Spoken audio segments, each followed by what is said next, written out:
we are beyond stupid. What you got, dog? What we doing tonight?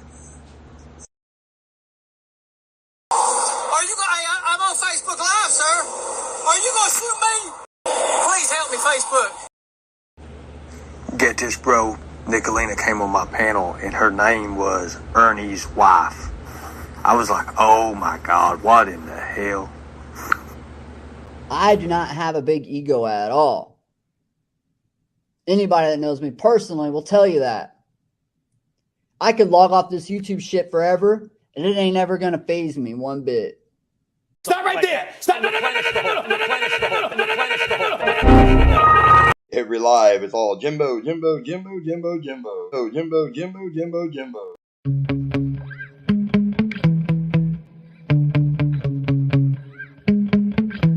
Yeah. Sometimes I get so mad, there's no controlling me. My thoughts get so bad, I'm like, I might grab a bat, I don't know. My wrath, my blood boils over like, oh God, here goes. I lost all feeling from my head to my toes. You said some shit that I can't let go, so just stay tuned for the rest of the show. So have you ever felt betrayed? Switches how you see things, realize something needs change. Cause I know you got me up, let me show you what's up. Cause enough is enough. I'll take a face full of pavement just to make a statement. I know there's no turning back. Oh God, adrenaline wasted, so mad I can taste it. I know there's no turning back. I'll do what it takes, I ain't making mistakes like that. I'll put it on your face to make you go take it back. I'll lose my shit, I go crazy when I'm mad. And now you go wish you would shut the fuck up real bad.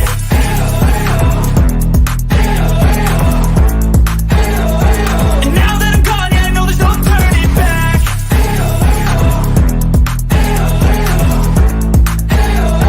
And now that I'm gone, yeah, I know there's no turning back. I'll take smoke, I'ma poke a hole through you, choking's overdue. Come at me and you won't get any older, dude. Crack your holder too. Heating up inside of me, blood so violently. Thanks for trying me. Now it's finally time to see how this rivalry becomes my dynasty.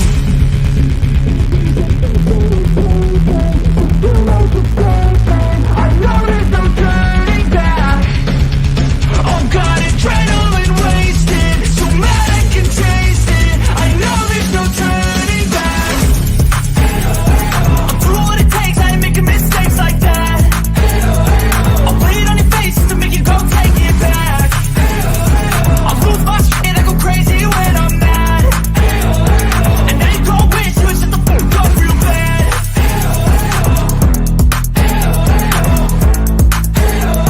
And now that I'm gone, yeah, I know there's no turning back.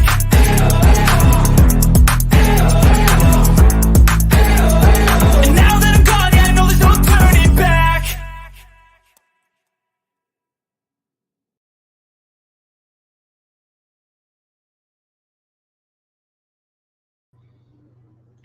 Well, good morning, everybody. I'm Jimbo. Kemper muted himself. This thing's going off over here acting crazy, bro. Sorry. Stuck on mute. I had to unmute to even try to talk, and it went back again. It's all right. We're coming to you live from the stand. And welcome, John Loveday. Let me fix that layout here. There you go. How you doing, John? Doing all right. How you guys doing? Doing pretty good, buddy. I bet we're both doing better than Kemper because, well, I don't know. You may have worked. You're off today, right? I'm off today. Yeah, Kemper works, so. Yeah, but he's got a few kids, so I'm sure he's been running. I got 4. Yep, there you go. Me too. Me too. Of course, mine's getting where they're self-sufficient now. So, now all they do is ask for money. So. Yeah, mine do too. Yeah. Yeah. So, anybody who don't know, this is John Loveday. He was actually in the Army. I'll let him, give you his credentials here in just a second, but he's pretty familiar with Ernie Shell. How long have you, like, I don't want to say known like you've been like buddies or anything, but how long have you been acquainted with Ernie? And I know you don't have anything against him personally, right? No, nothing. Well, he's kind of made some comments here and there. Oh, he has? I He didn't know tried that to, he ever came at you like that. yeah, he tried to scam me a couple times. Well, yeah. Well, you just consider yourself part of the crew there, but he's tried to scam just about everybody. But I've Yeah. known of him since 2012. Oh, wow. Spoke to him in 2014. It was the first time I ever spoke to him.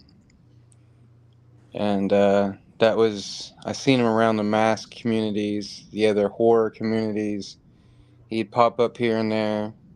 And at first, I just kind of thought, I was like, man, this guy's ambitious. He really wants to sell some masks. So he made a post, or he commented on a post. I asked him about a mask. He immediately messaged me on my Facebook. But as soon as I commented, people from that community was like, hey, man, watch out for this Ernie Shell guy. And then so I just immediately was like, all right, I'm not going to buy nothing from him. And then they directed me to the message boards. Yep, warning board. So I kind of just watched him. We were friends on Facebook since then. And I kind of just watched him since 2014. And scam after scam, multiple people has came at this guy at different angles, or accused him of scamming him, getting scammed by him, not getting their products that they buy, shirts, masks, especially masks. That's what he was pretty much known for. Right. World renowned. That's what he said. Self-proclaimed. World renowned hockey mask scammer. Yep. Yeah, he's definitely famous on the warning board. I know that. Yeah. Yeah, he was. He's. I've watched him grow as a con artist, I suppose. It just got worse, and then from the mask to the Predator Hunter Nation stuff, and then the claims of being in the military. I guess our falling out, because I wasn't really in like bad standings with him. I would chat with him here and there, but I guess the Predator Hunter Nation thing, I never said anything really bad to him. I just asked him questions, and he did not like people questioning anything about his credentials with the military. That's when I started asking him questions about. But yeah, so he immediately kind of turned against me and was like, I've been watching you. It was kind of, that's when I started going to Kemper and was like, hey, I've been watching this guy for a long time. I've warned people here and there about him that got a little bit too close to him. I tried warning some other people that kind of turned against me and told him about me. But told Kemper everything I knew. Thought maybe I knew more than Kemper did, but I guess Kemper did his research. Kemper has acquired a lot of knowledge on Ernie Shell. I was thinking, I've known Ernie longer than Kemper, but so I thought I'd fill him in on some stuff, but he was telling me shit. So yeah, are you familiar with Constance Sue? Yeah, I've seen some of her videos. I'll say she's quite versed on the business of Ernie Shell. So if you've known him that long, you've probably seen, or like you said, you became Facebook friends in 2014. Is that right? Or 2012? 2014. So you've probably seen all of the highway runs. Oh, every single one of them, yeah. Me and a few other of his Facebook friends in a little group together, we would all inform the others when he was on a highway run. There's more than what people have seen. There's some that are long deleted. Right. Similar, not always on a highway.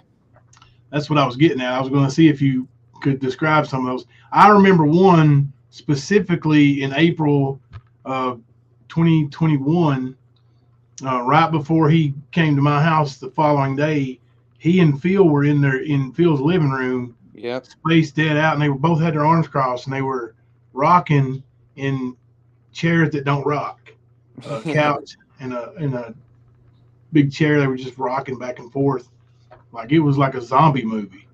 Did you see that one? Yeah, he tried to have that's when the cops came to the house.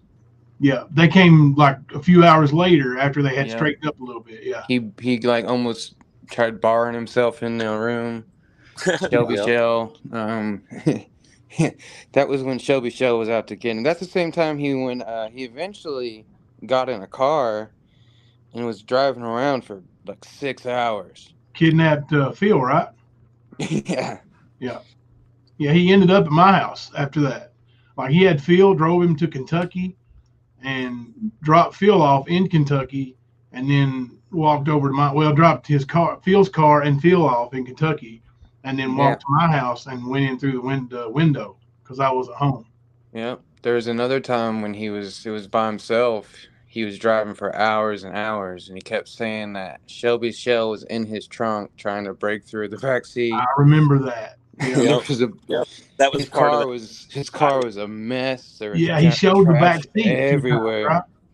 And he kept saying, "Look, you can hear it," and he would move around the trash a little bit.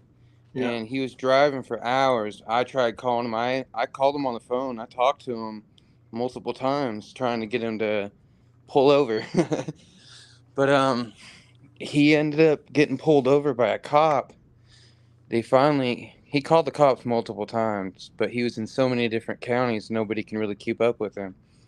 So multiple police departments were called that night. Yeah. And finally the cops got a hold of him, and I swear these are the dumbest cops I've ever seen. He kept talking about somebody being in his trunk, so they opened up his trunk, and he pulled some of his stuff out. And there's like, "There's nobody here, bud. I'm about to take you to jail." And he was like, I'll just go. And they let him go. Yeah, that's weird, isn't it? Like a sworn police officer and I remember this happening, so I know you're being truthful, but it's weird that they just let him leave. Like he could, I know they didn't determine that he was under the influence, but in his condition, they should have at least, I think, called an ambulance and had him checked out, or, because this guy could have, went wacko and ran into a building full of people or anything, with his vehicle. Yeah. That was he does highway runs and he does highway driving, and that's the way I feel like is just as dangerous, if not more dangerous. Because now he can hurt somebody else. Leslie said, I remember that one. I think the very first one I caught of his, the cops met up with him at a gas station. Yep. Yeah. So, in your opinion, what is the worst episode you've seen him have, as far as the highway runs or drives or? Definitely the driving for the hours and the hours, talking about random stuff, talking about Shelby Shell being in his trunk. To me, that was the longest on film because it was multiple lives for a long period of time. But I mean, the worst time, him getting tased, that's like the worst outcome of everything that's ever happened. He actually got, I guess, arrested that time. No, he didn't get arrested. When he got tased, he didn't get arrested. They put him in the hospital. Yeah, mental hospital, which I think that seems to be what usually happens, and that's why there's nothing legal ever happened to him. Yeah. See, go ahead. I was just saying, I think they let him skate by because of his mental issue, and that's their way of dealing with it. I feel like that's what he thinks how he's gonna get out of all this van stuff. Yeah, I agree. I think he thinks that's his ace. Yeah, but that's not your mental health is, and I'm pretty sure he has schizophrenia. He does. He's been diagnosed. Yeah, he's been diagnosed. Yeah. 3 different doctors have diagnosed him schizophrenic. That doesn't mean you can lie about being in the service. Doesn't mean you can lie about being a police officer and law enforcement, about rescuing kids, about being a bounty hunter. Doesn't mean you could take advantage of people. Doesn't mean you can't raise your fucking son. Doesn't mean you can be a total piece of shit. There's plenty of people with mental illnesses. Well, I So was going to say, did you catch any of his live stream earlier today, the one about Johanna?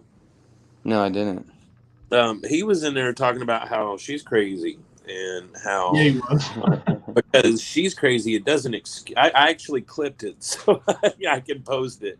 But yeah, he's sitting there talking about how just because she's got mental issues doesn't mean that she should be able to she's been doing and all this other shit. Does not give you an excuse for being a total piece of shit. Yeah, it's like he was talking about himself, but he was actually talking about her. Right. That's I feel like 90% of his life he's looking in a fucking mirror. Yeah. Talking about treating kids, how you should treat kids, or how you take care of your own fucking kid first. You should never speak about other people's kids ever, ever, ever if you can't take care of your own. You know, that's funny, John, because that's one of the reasons why he started coming at me and those people in that community group, because we started finding out about him not taking care of his and Tina losing custody of her two oldest and just all kinds of stuff. And they kept calling us pedophiles. We're like, oh, really? Boom, here's some truth. And we kept doing that. And of course, you know, you see where we're at with it. But yeah, that's exactly the same thing. Yeah, it's like anybody that doesn't agree with anybody from Predator Hunter Nation or Ernie, the first thing they come at you with is, well, you're a pedophile. Yep, you're a pedophile. They accused me of that. I never really spoke ill. Yeah, Tina for sure. In her long ass rants, she doesn't like me at all either. At least back in the day. But that's because you're sane. See, I never tried to. Everybody knows that bitch is crazy. Yeah. I tried. Okay. So that's one thing. You are from the area. I'm from the area. See, that's the craziest shit. Is I've known Ernie before he knew anything about Newport, Tennessee. Before he knew anything about. Well, he has ties to Kingsport, so I knew he had ties to Kingsport. But when I was in the military, I was living in Virginia Beach, the whole time. So I thought it was crazy when I came back. Ernie started the Predator Hunter Nation shit. I was working in Newport. So they don't know, but I've seen them a handful of times. And I just thought it was the most insane thing. Like, I've been watching, he's been my reality TV show for years. And all of a sudden it tied in with my reality. I'm like, holy shit. Right. Didn't it? I can imagine, man. But I mean, where I was going with that, though, is you're from that area. So you know what the consensus is about Tina and Xander, or the hippie and Ernie, like you can tell these people. Like I've told them quite a few times, but you know, hearing it from other people, they're known for being off the wall, batshit crazy. If you anything against them, if you say anything against them, if you have a company, if you have a business, they're gonna trash your company on any public forum, on any Facebook page, any Facebook community page for the area. They're going to talk shit about the owner, the operation, everything about it. I've seen these people, and I've known about them, and it just got worse. It's like fuel to the fire when Ernie met up with these people. Yeah. So you're from that area. Did you know Kemper are you the biggest or the second biggest adrenochrome distributor in the world?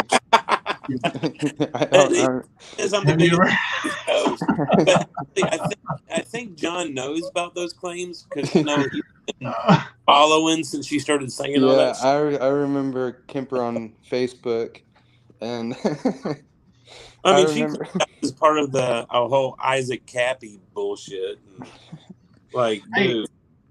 Before we go any further, I promised a chat. I was going to let you tell about your military service, what your rank is, and why you are familiar and can speak on, give your professional opinion on things. All as far right, as military so service? I joined the Army in 2014. I made it to specialist. I did 4 years. I wanted to do more, but there in my last year before I made my decision if I wanted to stay or go, I got injured. So I hurt my foot, I hurt my back. The physical activity was getting a little bit harder and harder, so I made the decision. Plus, I had another kid. I was constantly away from my kids, so I decided I want to come back to East Tennessee. But I was a 88 kilo watercraft operator, so I got to drive little Army vessels.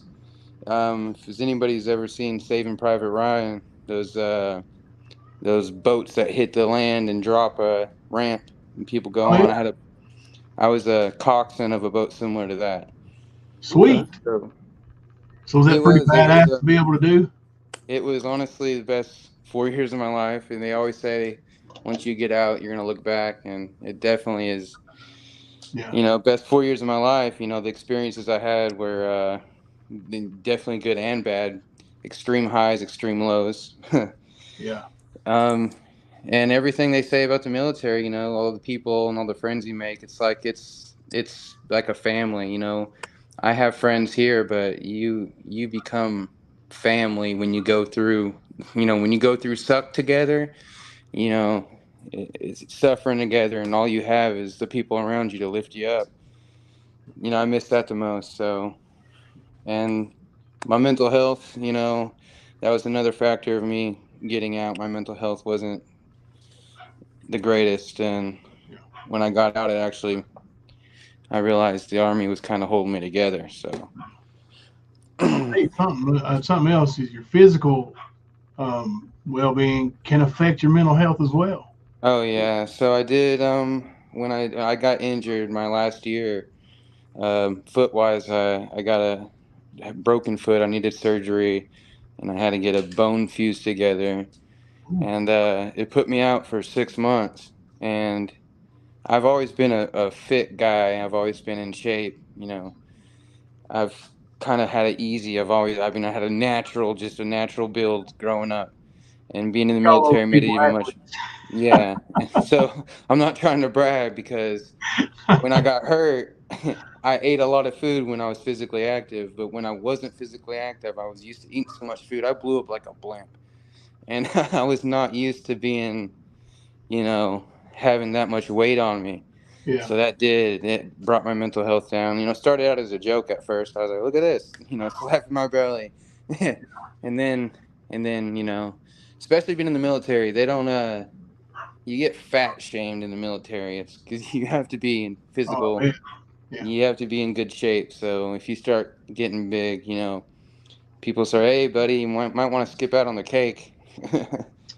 Yeah. So But go ahead. yeah, I was gonna say, so you joined the military in 2014, and that's about the time you became Facebook friends with Ernie. Yep. I knew So him right before that. Right when I was joining is when we first started talking on Facebook. So did you he's go to seen boot my whole camp in Fort journey. Benning? Huh? Did you go to boot camp in Fort Benning? I did go to Fort Benning. I went to Uh, Fort Benning and then Fort Eustis for AIT. so I'm Yeah. wondering if Most common basis for that. yeah, well, especially this area. So what I'm leading my question here is in 2014, if you were friends with Ernie on Facebook and obviously connected because he asked you about selling you a mask. Yep. Did he ever offer you any advice on military since or No, about did he that's another tell you what thing. you could expect Yeah. at Fort Benning or anything like that? Yeah, anything Ernie's ever done in his life, it's always been on Facebook before YouTube. It's always been he posted all over Facebook. He goes live. Anything and everything he does. If he fucking I remember he used to win tacos in a damn Taco Bell, and he'd film that shit. He would win a damn taco in that damn coin slot thing. He'd be filming that stuff. Like Damn. any accomplishment Ernie's ever made, he's posted on Facebook. If he made it into the fucking military, that would still be his Facebook profile picture. You know for a fact, you guarantee he would have pictures of him in his uniform. Anybody who knew him, who could back him, all that kind of thing would be like it will be in the future. That letter to the veteran will be everywhere. Ernest Shell. Yep. You know it. The fact that he has either some sort of fake ID or something that he uses to get a military discount. Yeah, I don't even get a military discount. I never ask for a military discount. I don't go out on Veterans Day and get a free meal.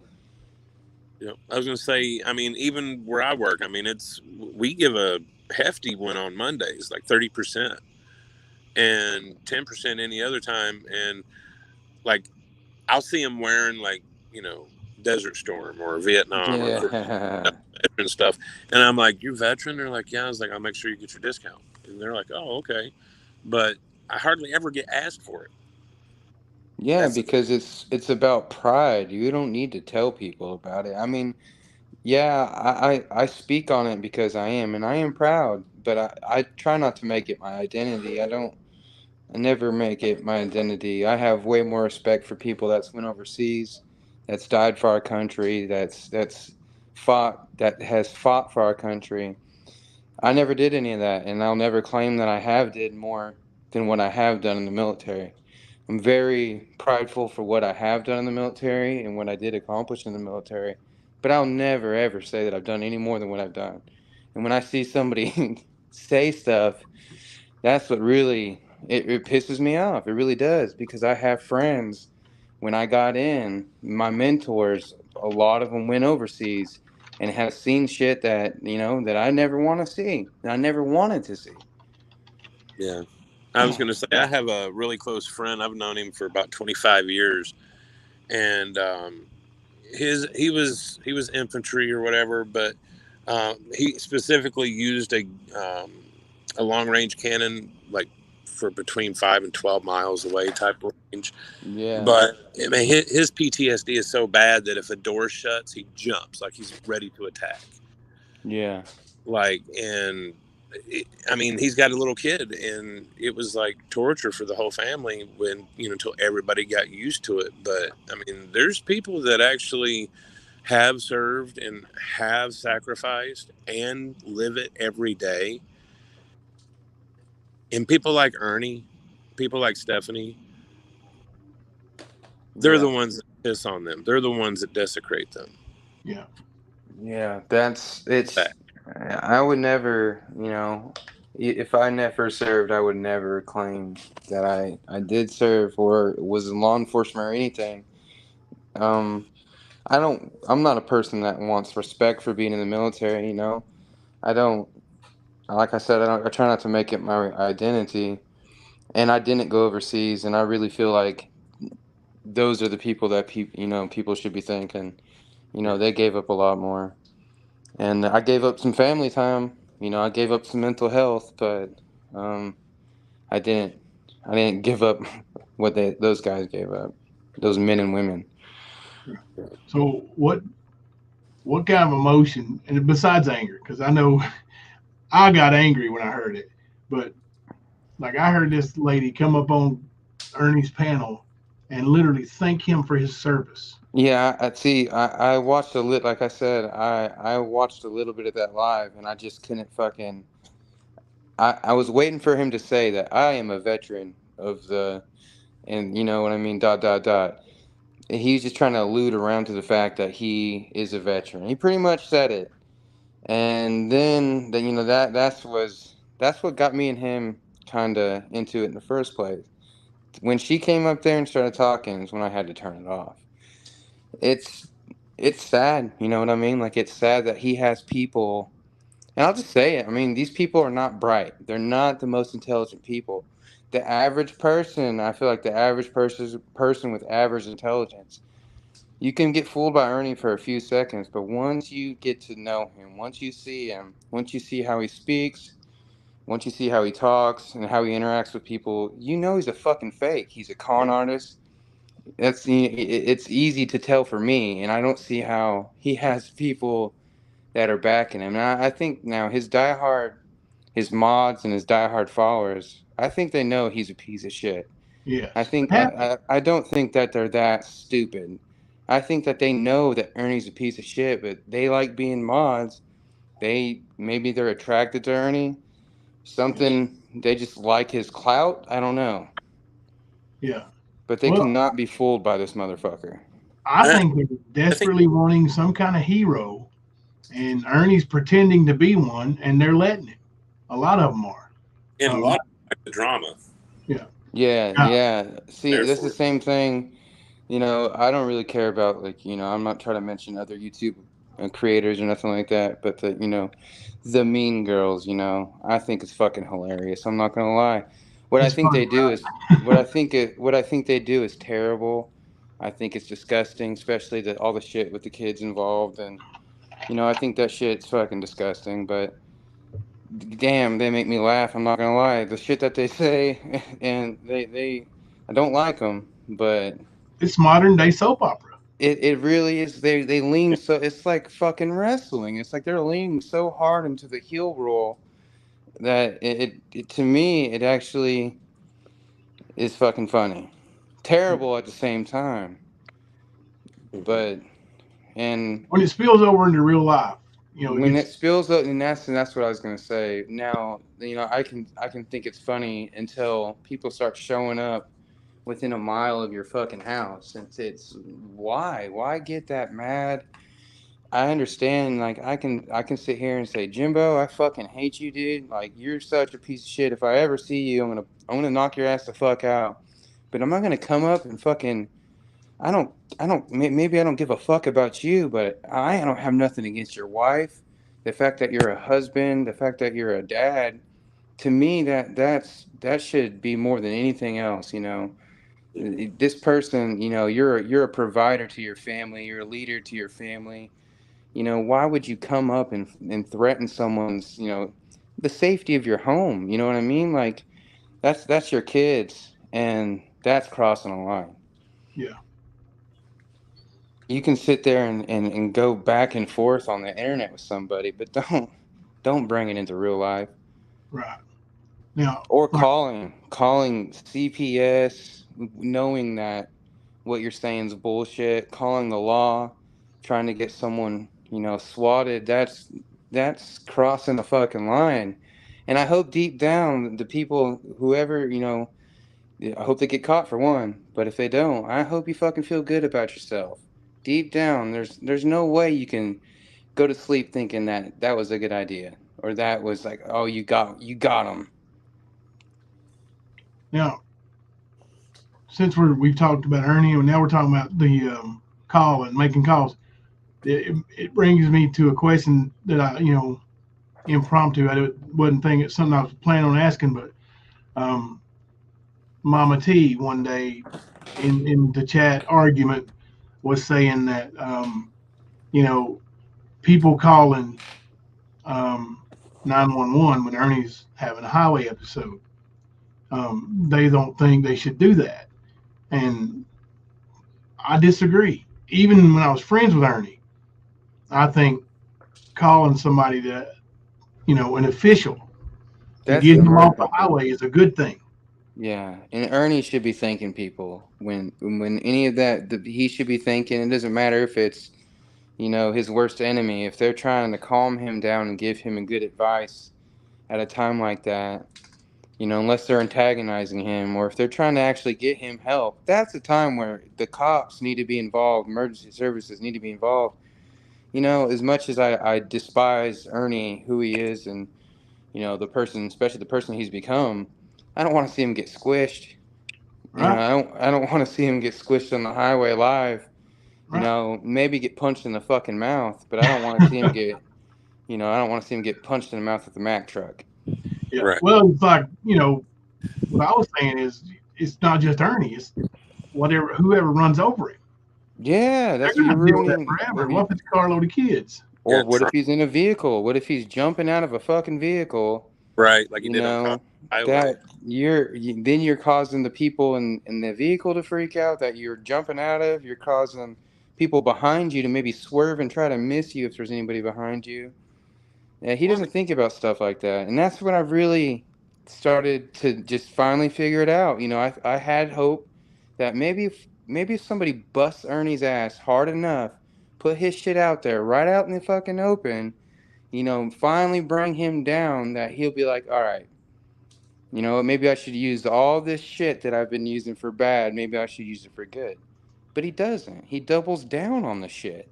Yeah. So he doesn't care. People help him out. I've seen people give this guy thousands of dollars. And then a month later, him spit in their face, fuck him over, and leave. Put their address on somebody. Yes. Right. Get As mad much at him. as you know, Tina and Xander are crazy, they did so much for that man, and he fucked them over. Ruined their damn business pretty much. I mean, they would have done it themselves, to be honest, but Yeah, it you just know, helped it quicker. he helped. I mean, he Took did. He so ran much through their money. he Yeah. ran through their money, and not only that, but the bail money. They put up Yes. 1,800 of the 5,000. And they got like Yes. 5 kids at home. Yeah, and they had to forfeit that. Yep. They really cared for him as a friend. They really cared for him.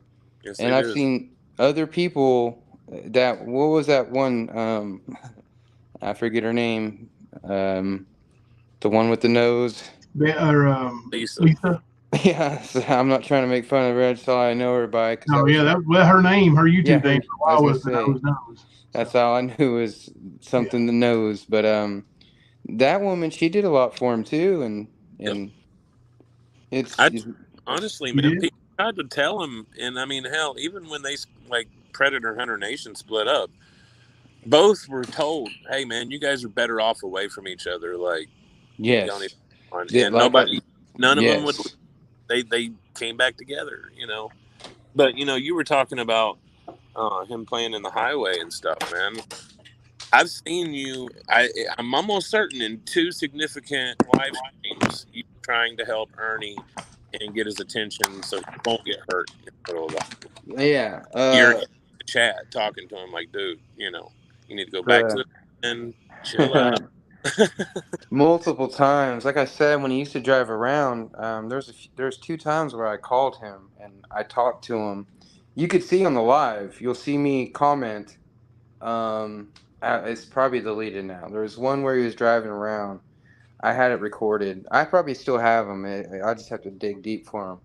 But in my recording, you can see me comment on the live, and then it goes silent on his end, and you can see the video. But he's talking to me, and I'm trying to get him to, like, at first, the first phone call, he starts flipping out on me. John, why would you do that? What are you doing, John? Why would you do that? I thought we were friends. John. Why would you do this to me? And I was trying to calm him down. That was the first phone call, and then he hung up on me. The second time I contacted him, I talked to him for about maybe a little less than 10 minutes. And I was like, Ernie, dude, I'm your friend, dude. You need to calm down. He said, why are they doing this to me, John? Why are they? I said, nobody, dude. And I try to calm him down. But when he's in that state of mind, I think the only thing calms him down is a taser. Yes. You know, that's the only thing I've seen really fucking, you know, calm him down. An equal force to whatever's going on in his brain to push back again. Yeah. You know. But that was the first time I tried talking to him on a live. But yeah, I've talked to him every live. Yeah, they're in the one of the highway runs during the van.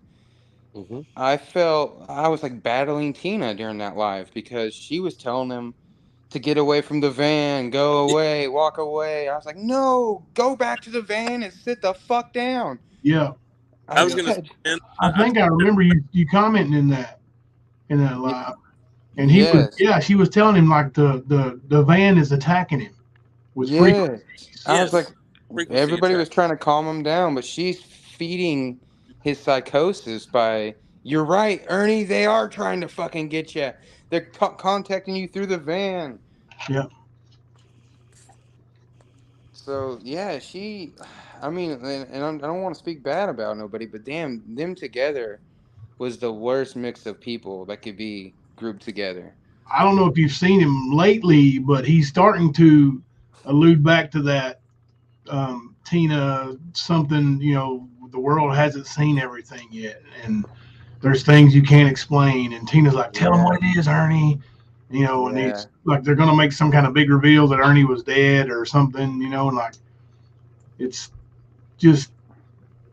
Yeah. And I'm telling you, like you said, a bunch of those zombies over there, they're going to believe it. Probably most of them. I feel like now I do know there's a few people in his little group that aren't really his friend. I do know that there's people in his group that I still speak to, but there's actually a lot of people in his group that they're there just for entertainment, and they were like me in the beginning where I knew he was bullshit. Sometimes I'd play along with his bullshit just so I could keep watching, keep getting entertained. There's a lot of people there like that. But you're right. There are people there that are just getting fucking conned. And it's usually lonely women, a little bit older, easy to con women. That's what he goes after. Yeah. Yeah. Kimber just sent me some screenshots of this Cynthia lady and Tina telling Ernie that the van was attacking him and all that. And they claimed that somebody was waiting for them, I guess, and tried to, they sideswiped him. My friend who drove him to Knox was sideswiped on the interstate immediately after dropping him off, and she's lucky her and her son were alive. Hit and run. Like these people claim these outlandish claims like Ernie is some kind of I don't know, that there's people that really want to see Ernie gone, and like the government or something is trying to. I'm gonna tell you, if the government wanted Ernie gone, he wouldn't be here. Yeah. And if he was a government project, if he was a subject of a government project, he would be a lethal person, and he would not be as out front in the spotlight as he is. Yeah. That would be for sure. Yeah. So most definitely. So yeah, all right, I'm gonna say I was looking through my messages yesterday, and actually found our messages where you were talking to me about Ernie, and yeah, dude, yeah, he's definitely. Well, I mean, like you guys said, they're not good for each other. Ernie, Tina, Xander, they're not. They're definitely. They hurt each other. They don't realize how much they hurt each other. Like you said, Ernie helped bring their business down quicker because he just brought more heat. Like they were already doing this in Newport. They were already slandering people. They were attacking people and making crazy claims, like all kinds of shit. So even before Ernie, they were doing this stuff. Ernie tried, he tried when he was down there with Tina and them. He was trying to throw some sort of event for kids. He was trying to get me to bring my kids down there to Tina's place. And I was going to go down there myself, to Tina's little shop, just kind of meet them all. That little course up there with the nets, and like the rope nets and all that stuff. Yeah, they were going to do all that stuff. Yeah. I think they even had a boxing ring set up, like a homemade boxing ring with the dirt floor and all that stuff. Yeah. I know they had a ring out there. I don't know the extent of what they had. I do know that they had, I think, ring post and the ropes. Yeah. So I do know they had that, and it didn't look too good. No, I no way I was going to bring my kids. That was around the same time where that lady made all the claims about them trying to ruin her family by coercing their child into saying that their, I believe, father did something. Yeah, I was going to say, we have the affidavit for that thing, or for that situation. Yeah. That's not the only time that's happened either. There's another time at the city park that it happened. There's no way I would, that's, and no one's gonna mess with, you know, me, my relationship with my kids. I am a great father. I'm a great husband. That's who I am more than anything else as a dad. You know, Right. before I'm a veteran, before I'm a whatever my title is at wherever I work, before I'm that, I'm a fucking father, and my kids always come first. So, Amen, brother.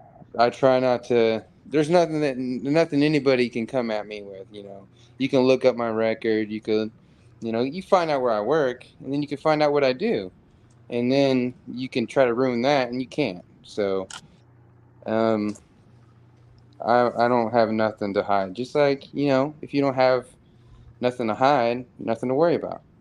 Yeah. But then again, when you don't have anything to hide and you are legit, Ernie doesn't have anything to put his leverage on you. He ain't got nothing Exactly. to argue with, so he makes up lies. You know, like he's done with Jimbo, me, and like 1,000 other people I've seen this past year. Have you heard the video of Ernie claiming that Matthew Kemper is a registered sex offender? Yeah. I did. I seen Matthew putting up the fight a long time ago. See, and I knew that he had multiple accounts, but I never knew, and I knew he had multiple people coming after him. And that was when I started like, all right, fine, this is what we need. This is it. You know, this is finally going to take down Ernie. These people are finally fucking pinpointing what exactly I've been trying to, you know, in people's chats, trying to be like, hey, this guy's a fucking liar. This is why he's a liar. You know, they were doing it out in the fucking open, calling him out on his bullshit in his lives, making new accounts, fucking following him around. I was like, finally. Yeah. Food's ready. Well, I mean, the dude went pictures of my family and used them in a veiled threat toward me. Yeah. I seen his threats in Messenger to multiple ladies in Newport. Multiple. Not just threats of being sued, which is one of his most common ones, but like he was threatening physical danger. And that's been the consistent thing. Whenever I seen the videos of the Hummer going by certain people's houses, that's when I started really paying attention. You know, like these people are good. They're not. They're some of the worst people I've seen. No, and they're oh, miserable you're people. coming after us for a reason, and trying to insinuate that trafficking or crimes against children is why. And it's not. Not a single bit. We're just calling them out on their bullshit. They're and it's not too hard to call them out on their bullshit. All the shit that they claim, it's a lot of it. You know, you can sit back and laugh at. You know, the aliens in the mountains, the Parkway. yeah, the spiders on the power lines and Spider demons. Dude, Yeah, the spider demon. Like you can sit and do you remember the holidays for the pagans that they claimed that all these human traffickers and pedophiles showed up into town in Newport, of all places? Newport, they're all showing up. Yeah. I think the first video I ever seen of Tina way back before I ever really seen much about her was a video of her sitting out on some sort of outside somewhere, and in every car that went by, there's one, there's another one. Cafe. That was the cafe, bro. It's Was still it? up. Oh, Yeah, she was talking about like, oh no, that's not one, but that one is. Oh, is that one? Yep, you can tell. Right. Like, how could you tell? Is it the license plate, the way it's hanging? What is it? Like certain cover. You can just tell. She's got the third eye. Yeah. Tina does. She was on the phone. Well, yeah, she had Ernie on the phone one time, and the cops were there over her dogs, I guess, in the video, and she was telling the cops that she was on the phone with a federal agent. Yeah, And, lying. Yes, agent. And it was Ernie. And I really think that Ernie just told him that, and I do believe they thought he was a federal agent. He told him that he was in the military. I'm Yeah. sure he told him all kinds of Well, outlandish stuff they believe. She keeps He talking busted him about out on something on Easy's channel yesterday or the day before. That's what it was. She was sitting by the phone listening, and you and Easy and him and somebody else was talking about his military service, and she was like, "That's what you told us." And somebody was like, "What did you say?" She was like, "Ernie told us he was in the military," or something to that effect. Yeah. Yeah. Yeah. It was hilarious. Well, Dude, Tina and Xander, he lied. Well, see, they thought that he did some kind of work for Hillary Clinton. I know you've seen her mentioned a couple of times. He was he didn't want to do it because he didn't like her politics, but I mean, it's kind of hard to turn down the money and the opportunity to work for someone so high up. Executive Protection Specialist, Ernie Shell. Remember, they met in that conspiracy theory group, and he was working as a ranger at Anakeesta. So, he was liable to tell them anything at that point. Yeah. And without them pushing for the truth, they probably did believe it. Unless they saw blatant shit in front of them, which Ernie's good at bullshit. You can tell, man, by watching Tina when she talks, like she is enamored with Ernie. She's all in with Ernie. Yeah, I think maybe Xander might be the reason why that Ernie can't come around anymore. I do believe you're right. And I hope, Xander, I hope you put your fucking foot down, because that man will ruin your fucking family more than he already has. And, as a father to a father, I would never let someone like that come around my fucking kids. So if you ever think about making, bringing your ties back with Ernie, I hope you choose not to, because that's an awful fucking idea. Well, he's called Ernie out. Like he said, Ernie's a fraud or a scammer or something a couple times. I heard the quote as him saying, "Fuck Ernie." Yeah. Yeah, of course it was secondhand, but still. Now I wanted to ask you, John, about we went over those messages last night right before we ended the live, but the messages he sent you about the federal agents or let me see, how did he word that? Let's see. The 27 federal, let's see, special agents, I think. Let's see. He's such a moron. But anyway, I was wondering, what led him to start talking about that? I know he's, a braggart. He likes to brag and, puff his chest out. But I was wondering, what started that conversation? Because I was looking, and those were from 2021. Shelby was arrested in 2013. Yeah. So, that was like 8 years later, and Shelby had already been convicted at that time. So I wonder what in the world was he? You think he was just trying for clout, trying to say that stuff? No. So he was on a live talking about Shelby Shell and some I forget, similar claims to what the messages are talking about. Let me get. He said, "I saved a community from a." It was about saving. It definitely was about saving people, and it was more stories that, to me, and I've heard him talk about Shelby. I knew about the murder and stuff. I knew about that, but I didn't really ever look into it because I just heard him talk about it. I never knew I never seen the pictures and none of the court shit. I never looked it up. So until he started speaking about it, that's when I Googled it, and I was like, holy shit. Some of what he's saying was true. I just thought I didn't think he was as involved as what he really said he was. Yeah. I didn't think he was really going to court and actually testifying against his brother. I didn't think. I didn't know. I thought there was just more of his crazy ass fucking claims. I thought his brother just got arrested for murder. Yeah. And then I started seeing more. Then you guys started talking about the trial.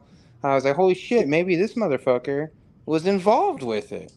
Mm-hmm. A lot So, of signs point to that. Yeah.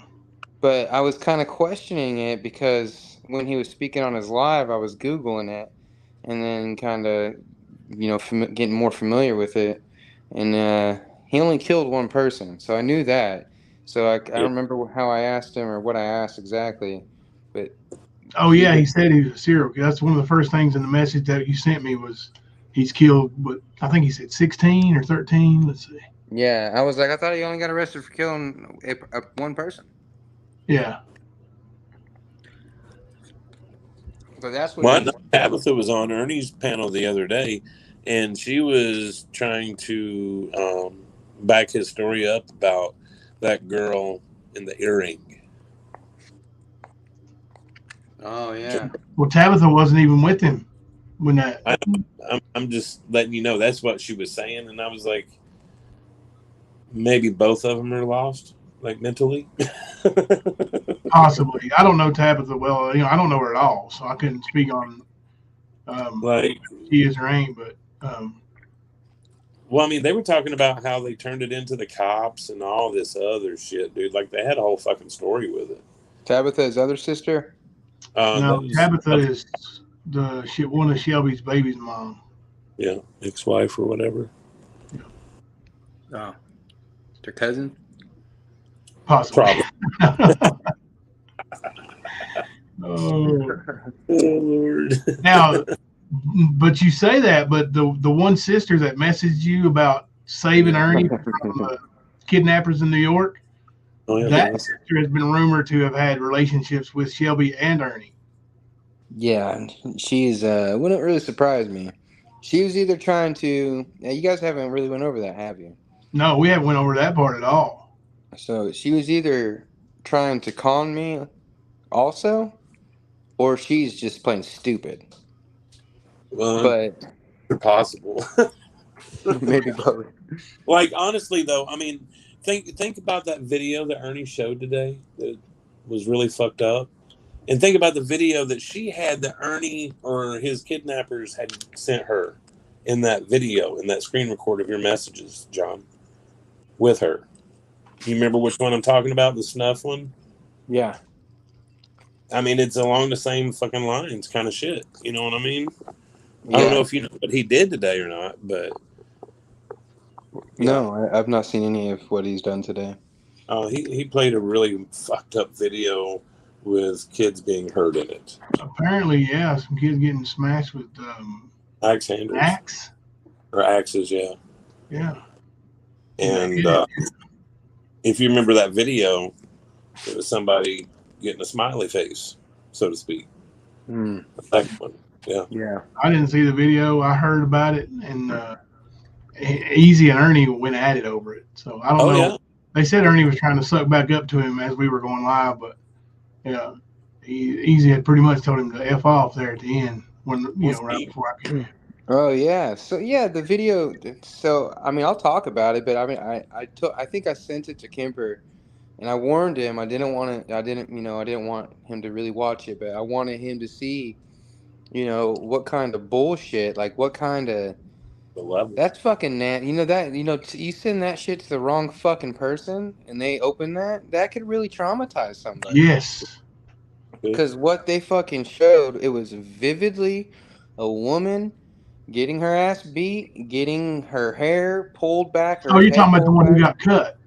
Mm-hmm. Yeah, and her throat getting slit. It was, and you could see every bit of that. Yeah. And that's what they sent me, or she sent me, to try to convince me that these people were going to hurt Ernie and that they already killed this person. Yeah. And if I don't send $4,000 and all this stuff, that Ernie was going to die, they need this much money. If I could send them anything, Ernie's gonna die. Then they sent the Photoshop. Ernie's all about Photoshop too, by the way. Anything you see on anything that he brings up, you can't believe not a damn thing because he's been photoshopping shit since at least 2014. Yes.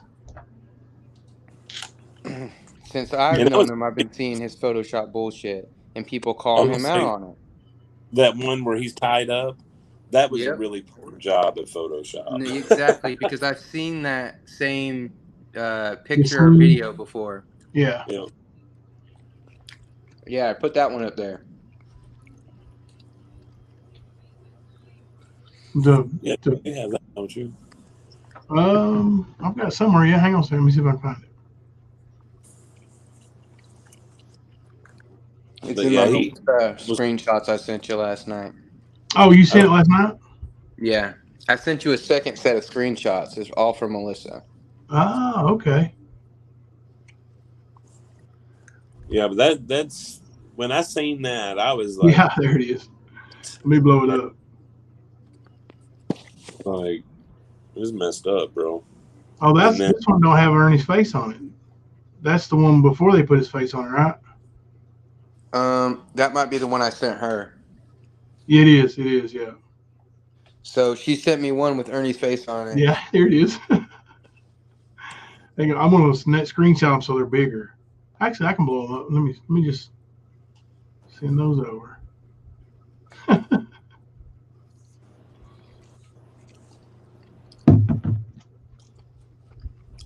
Take me just a second to email them. I'll be right back. Oh, you cool, man. You cool. And that's his sister. So I mean, she's conning people. You can look at her record. She's ripping people off, conning people. Look at his brother's record, ripping people off, conning people, murdering people. Yep. It's a fucking trend. Their family. It's what they do, bro. Sad. He learned it. I mean, I don't know nothing about his daddy or his mama, so I'm not going to speak on them. But you can tell most of the siblings. Now, I have spoken with one sister. She did seem sane. She's the one that told me. She's the one that told me that no, she don't believe that any of that is true. That Ernie and his sister has a past of doing similar things. Yeah, he's got two sisters there that are really productive members of society that are not anything like the rest of the family. Right.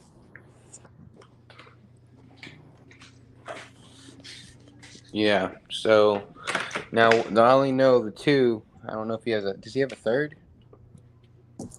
Ernie's got 4 sisters. Oh. Yeah. At least 4. Was it Angelina or Angelia? Angel. Angelina, Angel, Amber, and Melissa. Yeah, Melissa's the oldest one and is a shell. The rest of them are the one that sent you these pictures here. This picture. And probably Angelia was probably the one you were that seemed sane to you. Or Angel. Or Angela. Yeah.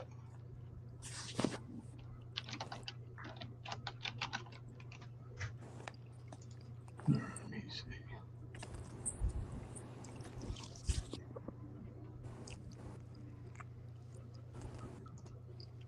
But yeah, there's no hope for him. You know, I don't ever see him ever just stop doing what he's doing. This is how he gets his money. You know, he's never had I've never known him to have an actual job for a decent amount of time. He's had some security jobs here and there. That's the only thing I've ever seen him do. Maybe DoorDash. But it's been conning people.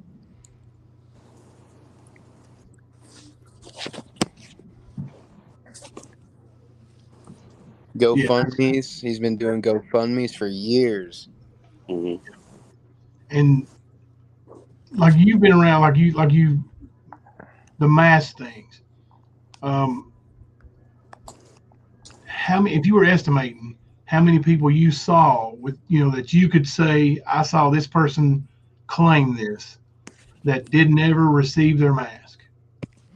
And I can't even think because it would be different people in different communities. And he would either make a comment trying to get more people to buy a mask, and then different people that I've never seen before that I've never interacted with, they would comment and be like, hey, I'm still waiting on my mask.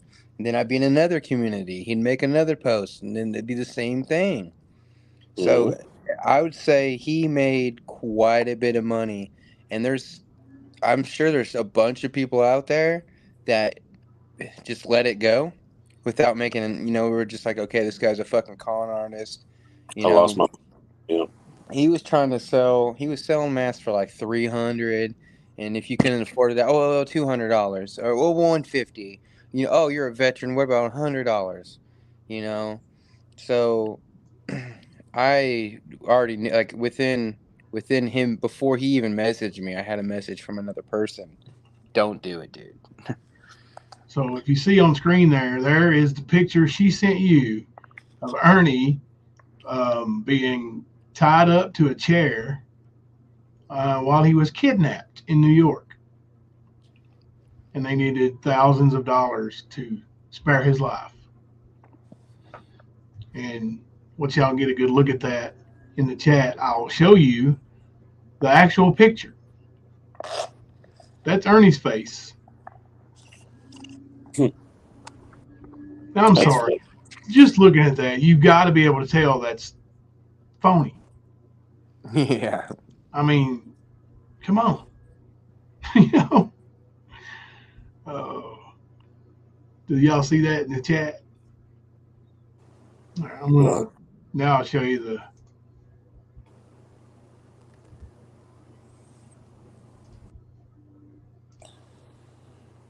this is the actual picture of the person in that chair. Yeah. And see, another guy, like I said, there's a group of us that would talk anytime Ernie started acting up. Oh shit, dude! Check out what Ernie's doing. Ernie's live right now, and some of us would record him too. Maybe hold it as future evidence. Just in case something happened. But he sent me this. One of the guys sent me this, and we were in a group together. As soon as Melissa messaged me, I screenshotted it and I sent it to the group. And I'm like, hey, has anybody else got any messages from anybody's, Ernie's family or anything like this? And there was one other guy in the group that was getting messages similar to mine. And we kind of, put everything together, reverse image search some of this stuff, and, cut it once, checked it twice. Exactly. You're learning. Yeah. So let me ask you this, John.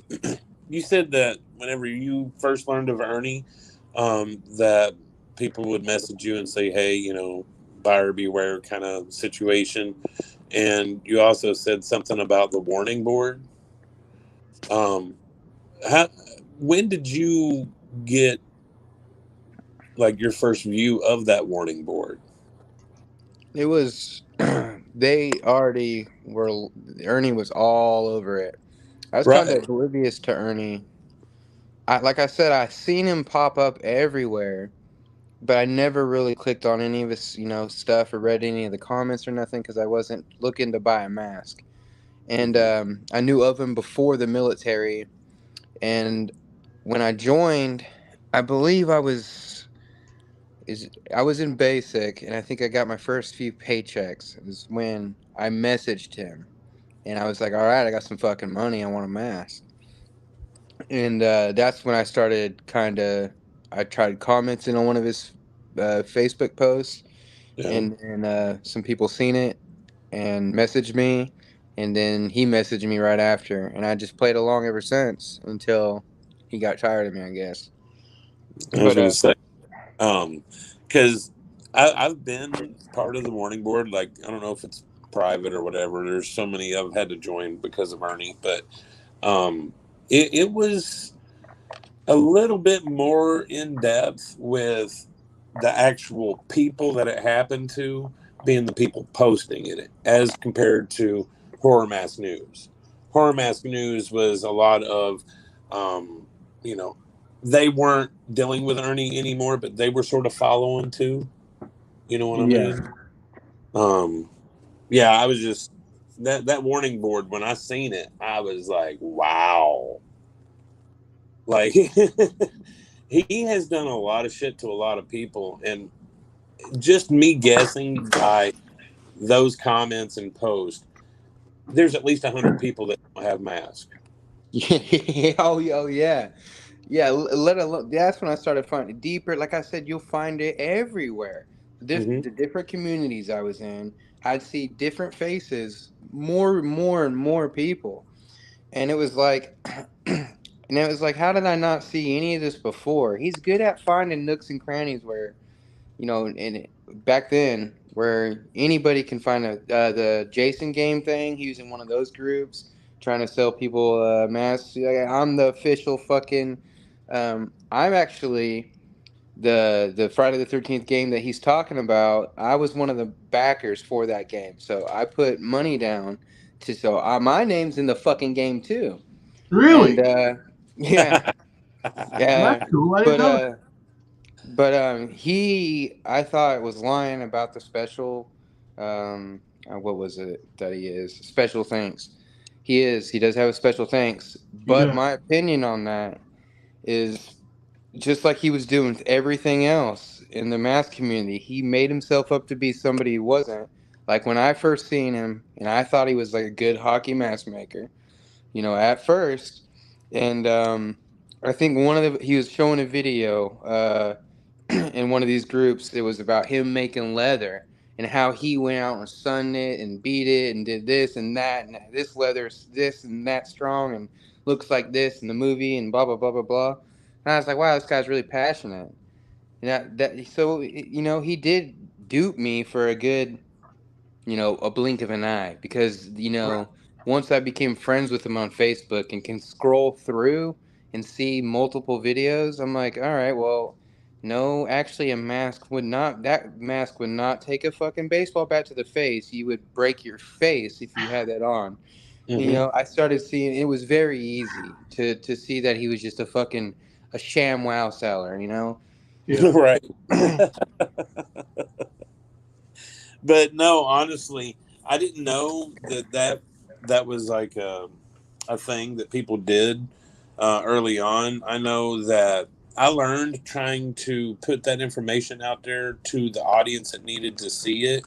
It was hard to do if you said it in public, because Ernie would block you, and you know how he plays those games. Yeah. So, like, I would sit there and I would watch his lives, and I would see somebody over there like, oh, Ernie, or this or that or the other, and I'm like, okay, they need a message. And so I would go and grab everything and send it to them and say, hey, I'm not trying to tell you your business, but you need to, be aware of this guy. Yeah. Some people are just playing along, like I was just playing along for a long time. And I could tell you were playing along in those messages about the, with Shelby, like you were giving those, oh, wow, really?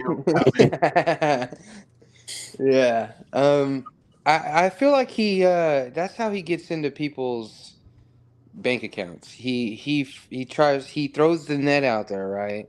And he'll get into people's comments. So he'll give you a little bit of information, try to see if he can blow smoke up your ass to think, yeah, he's some sort of superhero, or that he's something, it's something that he's not saying in his live. He's going to tell you a little piece of knowledge, that he doesn't want nobody else to know. He wants to be your friend, behind the scenes. And I think that's how he that's how he gets people. That's how he gets their fucking money, is he becomes their friend. Then he tries to see how stupid they are. Ernie's not dumb. He's just not good at being smart. Yeah. And then he's got these credentials, like with the hockey mask, with the, special things that you can't check. Yeah. Like you said, I thought the same thing. He's talked his way into somebody with that game, gave them, his opinion on some of these masks, and now claims he's the official mask maker for the game. That's not what it said in it. No, it's not. And there is an official mask maker. He probably probably just try to give as much knowledge and gave them free shit. He probably gave them mass. Yeah. Now, Brian Green Eyes is asking about the square bullet hole. Have you seen the video of him shooting a hole in the mask? Yeah. So yeah, I did. Yeah. Well, do you know about Pam Stidham saying that he had a string tied pulled to the it? string on that. Yeah. So I've seen the That's one hell of a video. shot with a pistol. I knew it wasn't real. I didn't know how he did it at first until I heard about the string thing. But yeah, it's not. I did not believe nothing he said after. Then I seen him punch himself in the face too. So like I knew that. Like it didn't take me long to realize like, oh, this guy's a fucking lunatic. He's a real a narcissist. Like Ernie is the definition of what a narcissist is. He doesn't care about other people's feelings. I do believe that if someone told Ernie they'd give $1 million if they killed this baby and nobody would know, you would see Ernie with $1 million tomorrow. He doesn't give a fuck about kids. He doesn't give a fuck about women. He doesn't give a fuck about families. He's a leech. He's a leech of society. He doesn't benefit society at all. He's a leech. Yeah. That's all Ernie cares about is that dollar, that greenback, or clout, which leads to what he thinks is going to be someday finally he's going to hit that get rich quick scheme, and he's going to hit the big time. He's going to hit somebody's going to have a windfall of money to throw at him for one of his ideas that are really nothing. But yeah, the leech, that's what I've been saying for a few years is everything he touches, he burns it down. Like he will suck everything dry, and then move on to the next. Yep. He's been doing it with these ladies from YouTube, even some men. He calls them sponsors until they quit giving him money, and then they are, pieces of shit to Ernie. A victim because he doxes them and threatens them, and he hasn't done it yet, so just wait. I see on his Facebook the other day he was flying out to see one of his sponsors. Actually, yeah, he's alluding to the fact that he's going out to see BDAC. What's funny is the fact that he's a wanted felon or a fugitive, wanted on multiple felonies, and thinks he's just going to hop on a plane and fly. Yeah, he'll get caught sooner or later. He'll be in jail, and he's not going to stop all this shit. He's not going to stop until somebody hurts him. He's going to get seriously hurt by somebody that's going to find him and hurt him, or he's going to go to jail. You're either going to get hurt or go to jail. Yeah. Or both. Or both, yeah. Probably both. You're probably going to go to jail riding lightning. Yeah.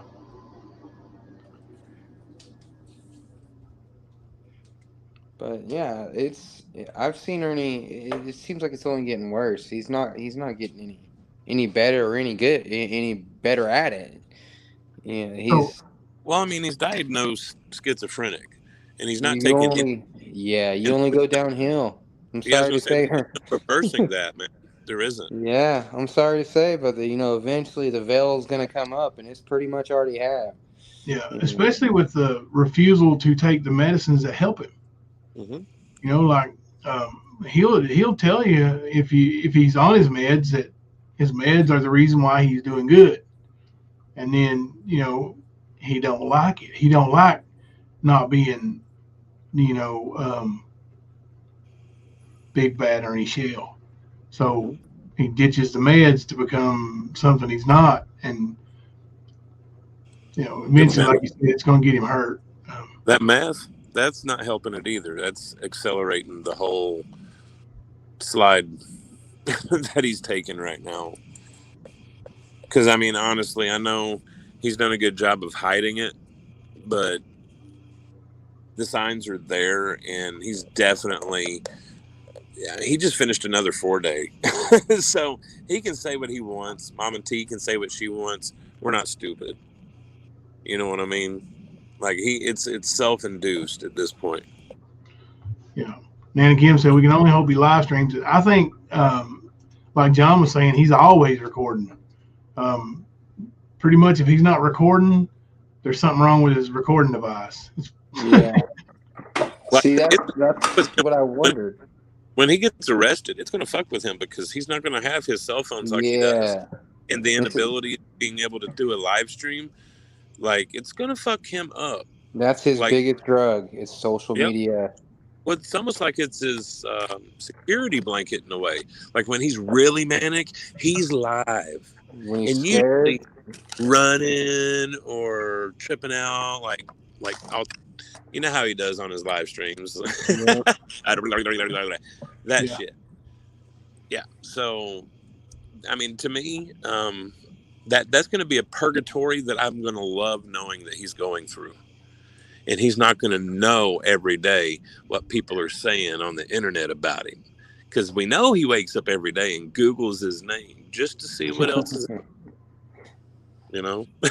So, Yeah. Well, he definitely is his biggest fan. Yep. I like all these new claims he's been making about being a hard ass and a fighter and a cage fighter and that he's won so many fights. Yeah. He said something about me shaving my legs. So I haven't got a platform, so I haven't got a chance to address the shaving my legs thing. He said it multiple times. It confused me at first, but then I remembered years back he made a comment when I got a tattoo on my leg.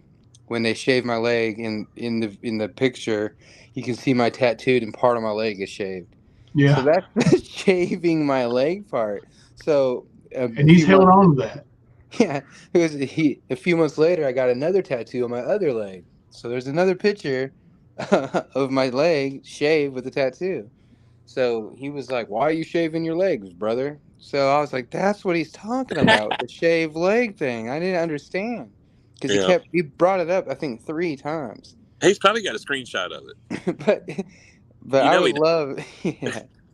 And then he tried to say something about me being feminine, that something about whooping my ass. So, Ernie, if you ever come to East Tennessee and you actually, I mean, we could do it in a ring, we could do it in a, anywhere you want to do it, like an official, there could be somebody there, a referee.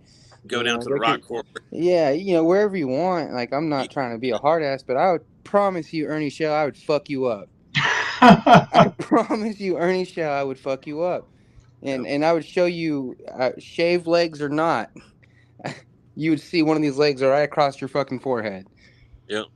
Have you seen the video of his actual MMA fight? Yes. Yeah. Yeah, he can't. No, he can't.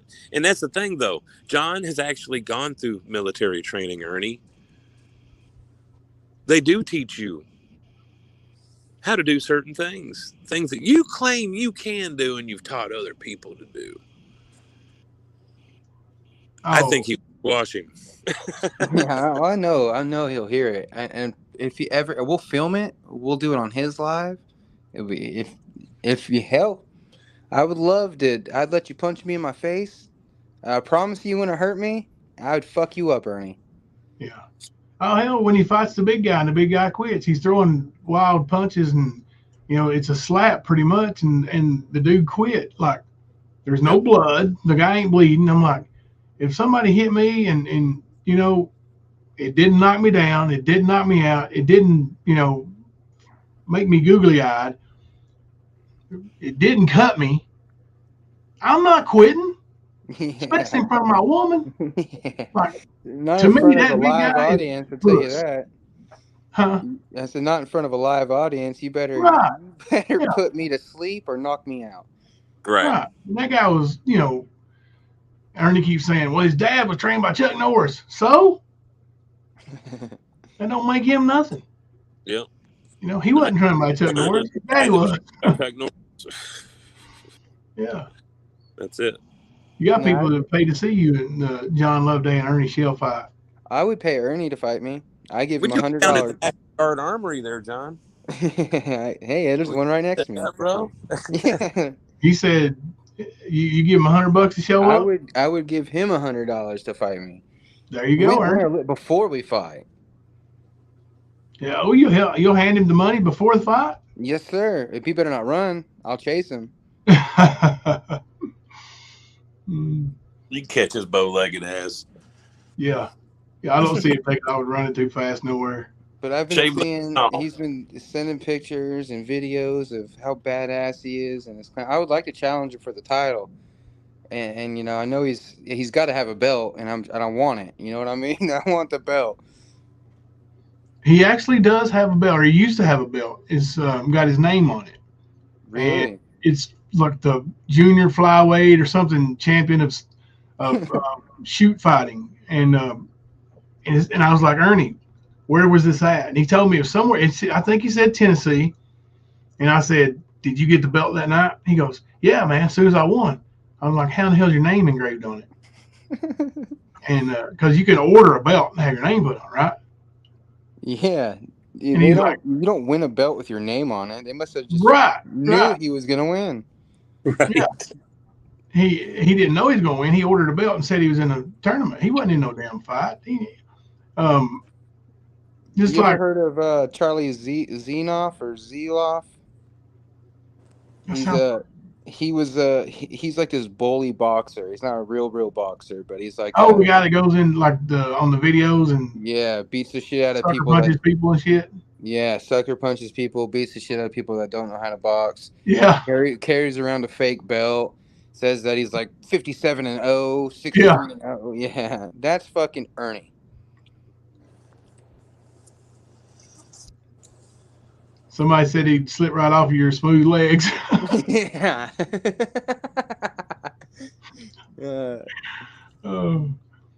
It's my Ernie wouldn't show up to fight you because you're actually willing to fight. Yeah, that's why I know he wouldn't fight me. But I would put on gloves, however he wanted to do it, whatever his style of fighting is, I would fight him in that style. If he wants to wrestle, we'll wrestle.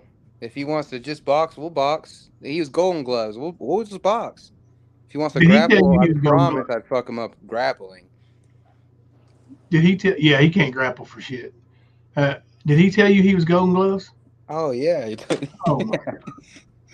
Why wouldn't he be? He's got a little necklace that proves it. You've heard about his Tough Man contest, right? That his mom won for him? Yeah, his trophy, he tore the WO off of it. The woman's champion. Women's Tough Man champion. He tore his mom's name, tore the WO off his mom's trophy. His mom, this poor mom, her poor trophy. Yeah.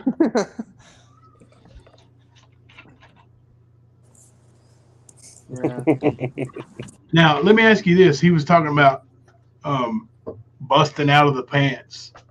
Have you ever seen somebody, and I'm going to say anybody, but especially somebody his size, put on a pair of fatigues and his thighs so big that they just busted them open? Yeah. Hold on. Did you hear him today about his special underwear? No. Yeah. He was talking about how he had to have special underwear because he had to have extra room up front. I mean, of course, I'm just saying it's for his pads, but yeah, he was trying to insinuate that he had a package.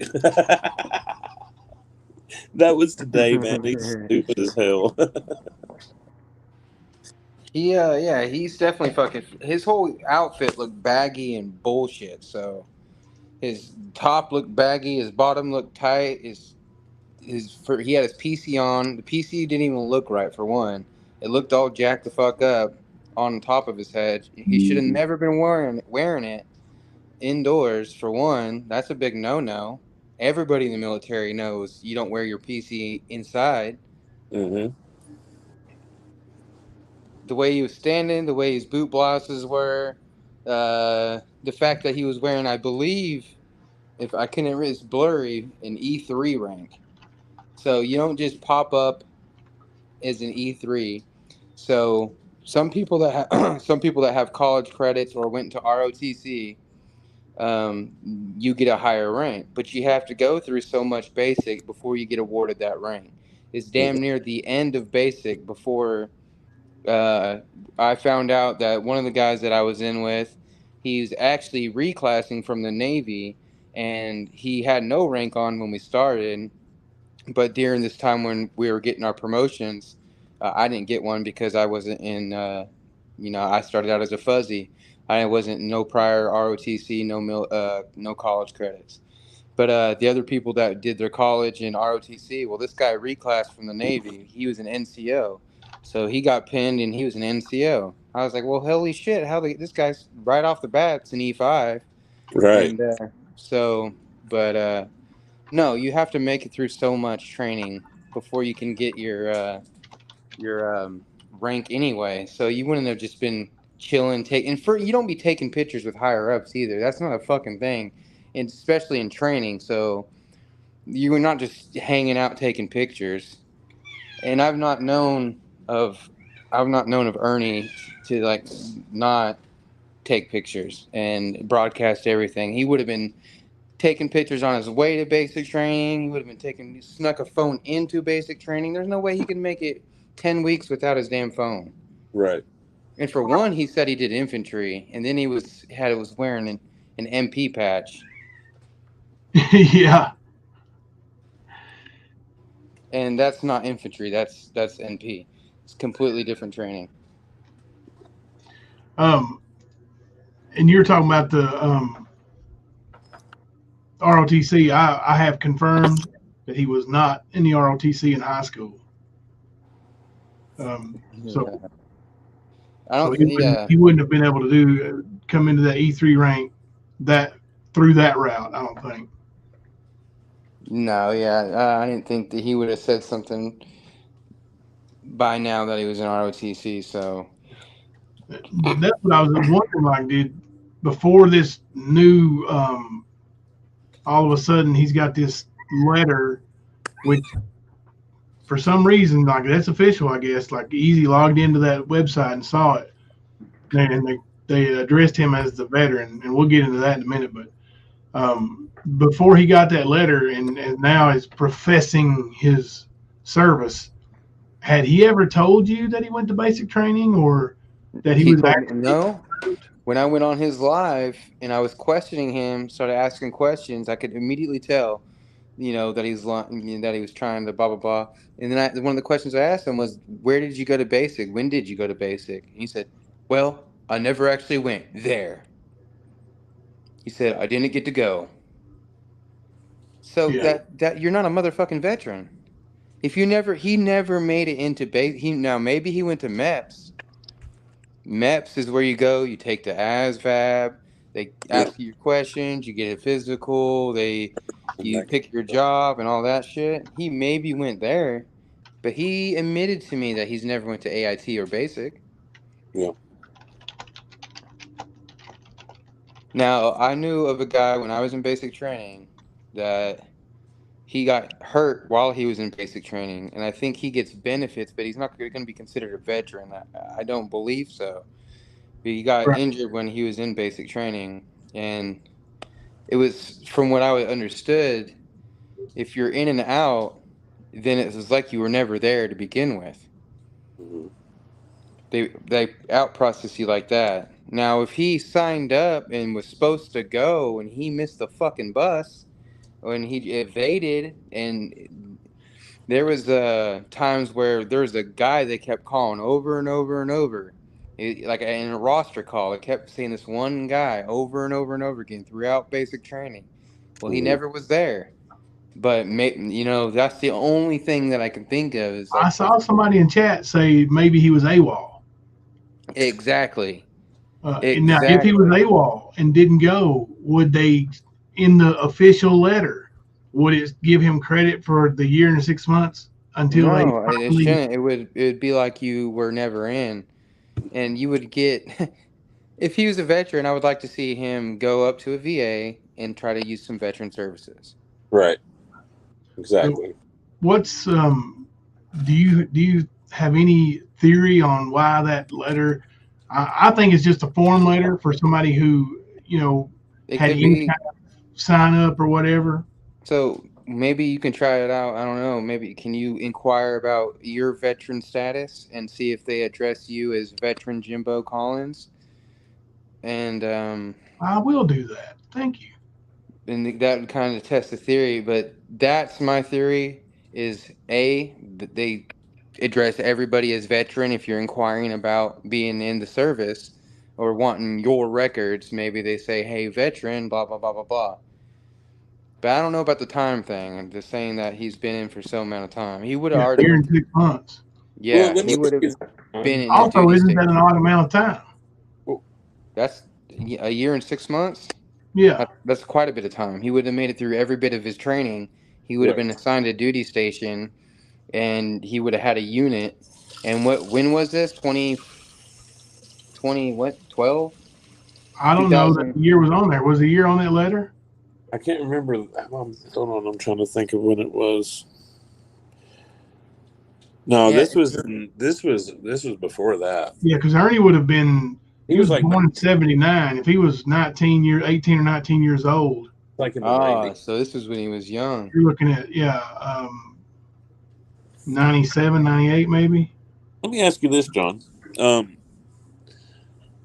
My theory is somehow his psychiatric issues kept him out, and somehow Yeah. See, that's another thing. If he's been diagnosed with schizophrenia, you're disqualified from being in the military. You're disqualified from being in law enforcement, having pretty much any ties to law enforcement at all, other than being a fucking snitch is probably what he is. Well, I was going to say, I do know that he can't purchase a firearm. I do know that. There was also... it was 1998. Oh, and he went into the Guard. That's what Queen said, yeah. Thank you, Queen Ashley. But, like, my theory is because... And he was young then, so he might... Being Ernie Shell at a young age, he might have still been able to bullshit his way through, like, an initial evaluation. And I think maybe he did what he, went to MABS, done his physical, all that stuff. And then somehow he was flagged and wasn't able to go in through any training because of what they saw. I don't know. That's just my guess. But would they show it on the paperwork, it being psychiatric like that? Probably not, I would think. No, it would probably wouldn't show that he got disqualified or kicked out for it. But if you lied about any of your shit going in, it's very, very hard to hide a mental illness going in. Yeah. A lot of people find out they have a mental illness while they're in the military. Your body gets put under so much stress. Your mind, you get lack of sleep. As far as I know, the first time he was diagnosed with schizophrenia was when he was arrested in New York. And I think that was it 2019? Yeah. That was when it was. So that would have been, quite a few years after his quote unquote service.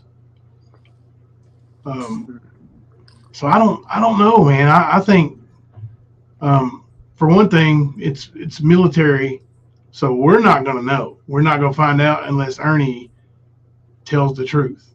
Yeah. Right. Good luck. We can guess all day long, but he's not going to, unless he tells the truth. And I don't think he's got it in him to tell the truth about anything. No.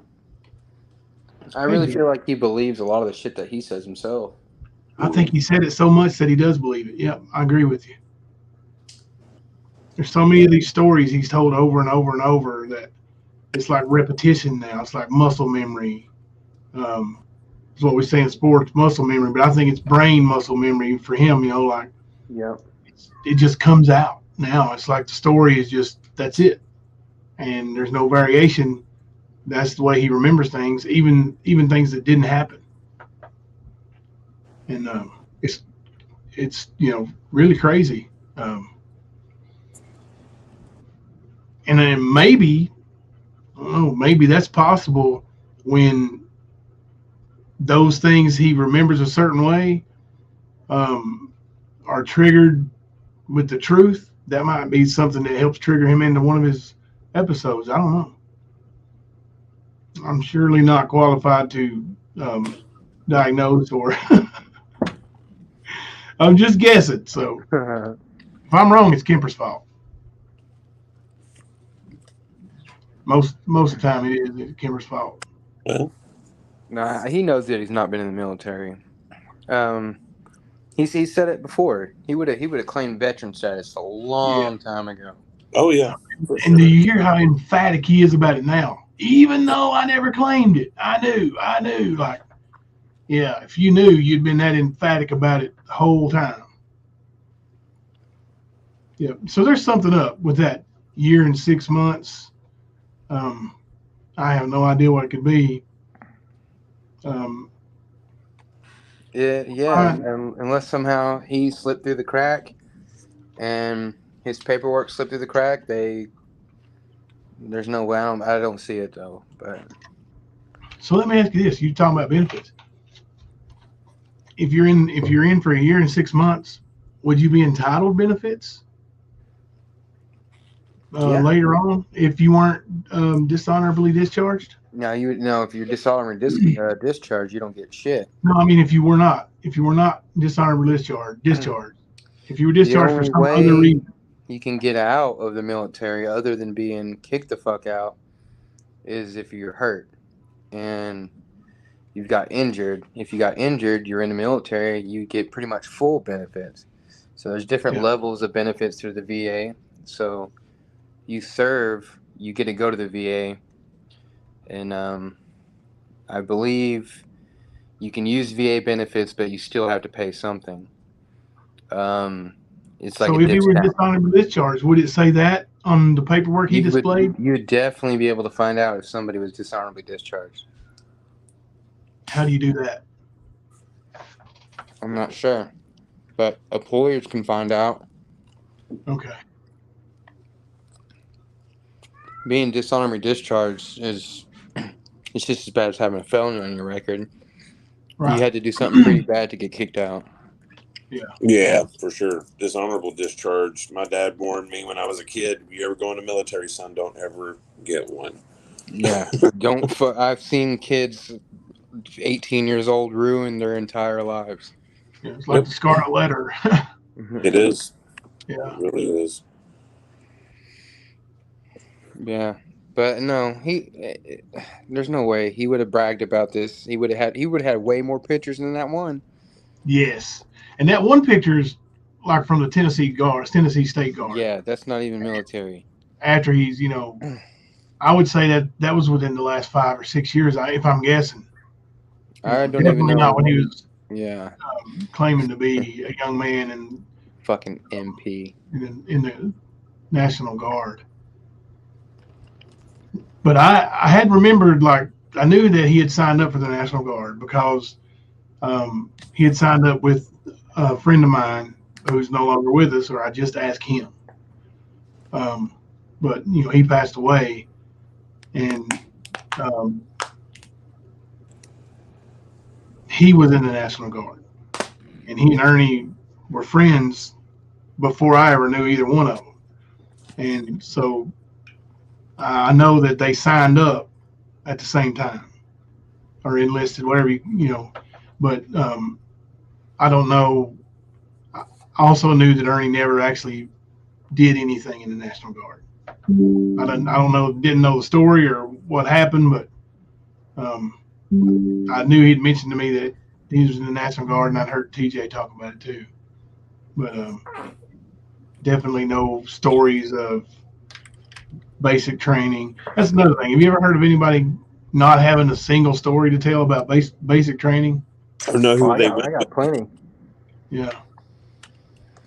That's how I know you can get benefits being in basic. There's a guy that got his finger ripped off, and one of the drill sergeants, the first thing he said, he's like, "Well, wow, for our second week in basic training, you're gonna get paid for the rest of your life." Really? Yeah. Damn, he got his finger ripped off. What happened?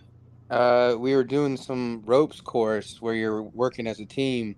Mm-hmm. There was a barrel. I forget exactly how it was set up, but you had a barrel, and there was like a mound of you had to get across this mound, there's one guy on one side of this barrel, and he was kind of putting this rope on this barrel. Well, there's 5 guys on the other side, and there's a rope on it. He told everybody to pull, and 5 guys pulled, and it pulled the rope down in his finger against the barrel. So when the barrel rolled, the 5 guys pulling, the rope smashed his finger to the barrel. It just rolled it right off. Wow. But, and I mean, we all freaked out way more than the guy that got his finger ripped off freaked out. He kind of looked at it and then covered it up. And like the drill sergeant, like not missing a beat, was like, wow, second weekend, you're going to get paid for the rest of your life. But yeah, he doesn't. Yeah, I have plenty of stories of basic. I want to hear one of his. Yeah.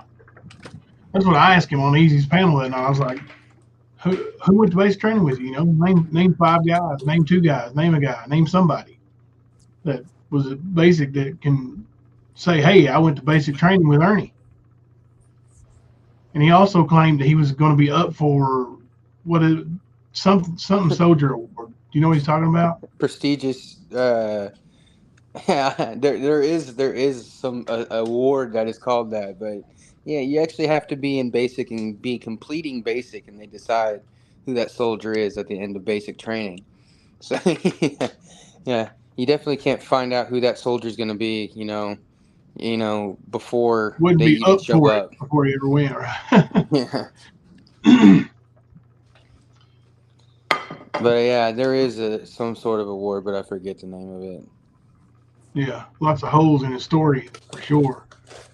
I can't remember what he called it, the soldier or something. I can't remember. Soldier award. I can't remember. I had it messed up the first time I heard it, so I probably screw it up again. And you can ask him questions, and I don't want to say it out loud now because I love to get a chance to ask him, but you would know for a fact that we've got mottos and creeds and things we say that it's beating our fucking skulls. It's very hard to forget, even if you were in 99, 98, 2000, whatever the fuck. Yeah. You can easily, if somebody else was in the Army, there's questions we, always ask each other. Where we've been, where we were trained, and then you find out, oh, this person was this MOS, so you're like, oh, then you know about that MOS because you've actually been in, so you can start asking them follow-up questions. So he could probably Google a couple things, but you'd know right off the bat if I was trying to have a conversation with him if he was lying or not. I've got one screenshot from a messenger conversation with him. Let me see if I can find it, where he's talking about joining something, the 4th Battalion, something. Yeah, see, I seen. Here it is. I joined the 4th Regiment, 2nd Battalion MPs. Never heard. Do you know what that would be? No, I wasn't in. I don't even know if the MPs. Where he would do his training at. Did he say where he did training at? No. And this was from December of 2019. He's wearing a. Hang on, I'll just send a screenshot and show it.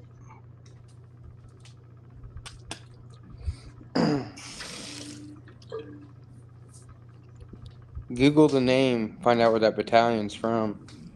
4th Regiment, 2nd Battalion. 4th Regiment, 2nd Battalion. Yeah, I've never heard of it. Yeah, probably around.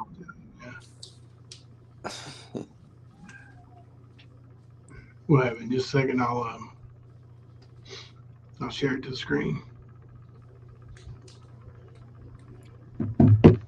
He's wearing his, and his brother. I don't know if you saw him and his brother go at it on Easy's panel, but his brother said he's notorious for buying uniforms. Yeah. And dressing up, playing. When the fucking cops pulled him over, they were pulling out all kinds of shit like that, like fucking vests and all kinds of stuff, and then they let the motherfucker go. Yep. I was like, is there not red flags? I swear to God, he could have pulled out a dead body, and that cop was like, I don't really feel like doing the paperwork, dude. Get that dead body out of here. Well, I mean, look at what his dad said in that video. That he's always trying to be something he's not, trying to play like he's, the law and all this other stuff. And it's true. Like, how many times you seen him flash that security badge like it was a police badge? Yep. Like it's been nonstop with this fake ass. I thought he was an actual bounty hunter at first. That was one of his big things when I first met him. Well, he was a licensed bail bondsman. Isn't that the technical term? Yeah. But he acclaimed all these hunts. How many apprehensions have you seen him post about? 0. I've never seen him capture not a person. Well, he's been doing this as long as social media has been around. You would think, since he was a bounty hunter for so long in so many states, that he would have some. And if anybody was friends with Ernie since basically, I mean, Jimbo can tell you, how often did his whole life was all over the internet. Everything he did, every accomplishment, every new adventure, anything he did was documented for the world to see. Yep. Absolutely. That's what I'm saying. Nothing like all the things that he claims. There's no way there's something new from. And there's no way he had time to do all these things that he claimed he did, because you could sit there, and if he still had some of the social medias that he's had so many, but he would post stuff all day long, or he'd be in these forums. If you Facebooked his name, you can go to some of the groups that aren't private and see that he's commented in hundreds of groups. That's what he does. That he spends all his day on his phone in social media, in cyber world instead of the real world. Yeah. Oh, he's like that Brad Paisley song. I can't remember the name of it, but he's pretty much a hero online. Karate and all this stuff. But there's that picture where he says, I don't know if you recognize that patch or anything, but he's always putting patches on jackets and shirts and hats. I think the back of that hat's got a patch on it that says Shell.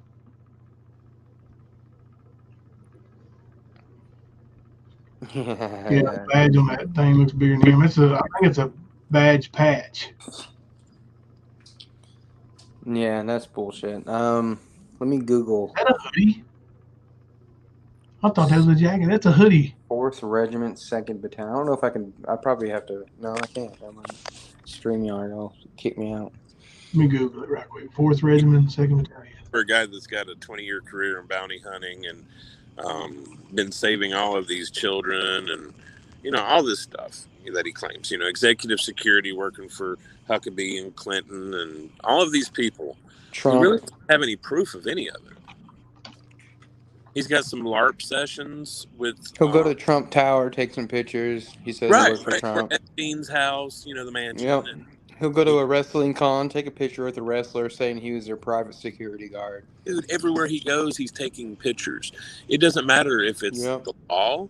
It don't He'll go matter. to Niagara Falls, take a picture, say he's going into Canada. Well, I mean, remember when he was walking around Buffalo? Then he was walking around Gettysburg, and that's what he does. And a lot of times you won't see anything from that photo shoot for a year or two. And he'll use it out of the blue to try to fuck with people, try to manipulate. Fort Lewis, Washington. So he went to Washington State? This is what it says, ain't it? The 2nd Battalion, 4th Aviation Regiment. Yeah. He never stepped foot in the regular army.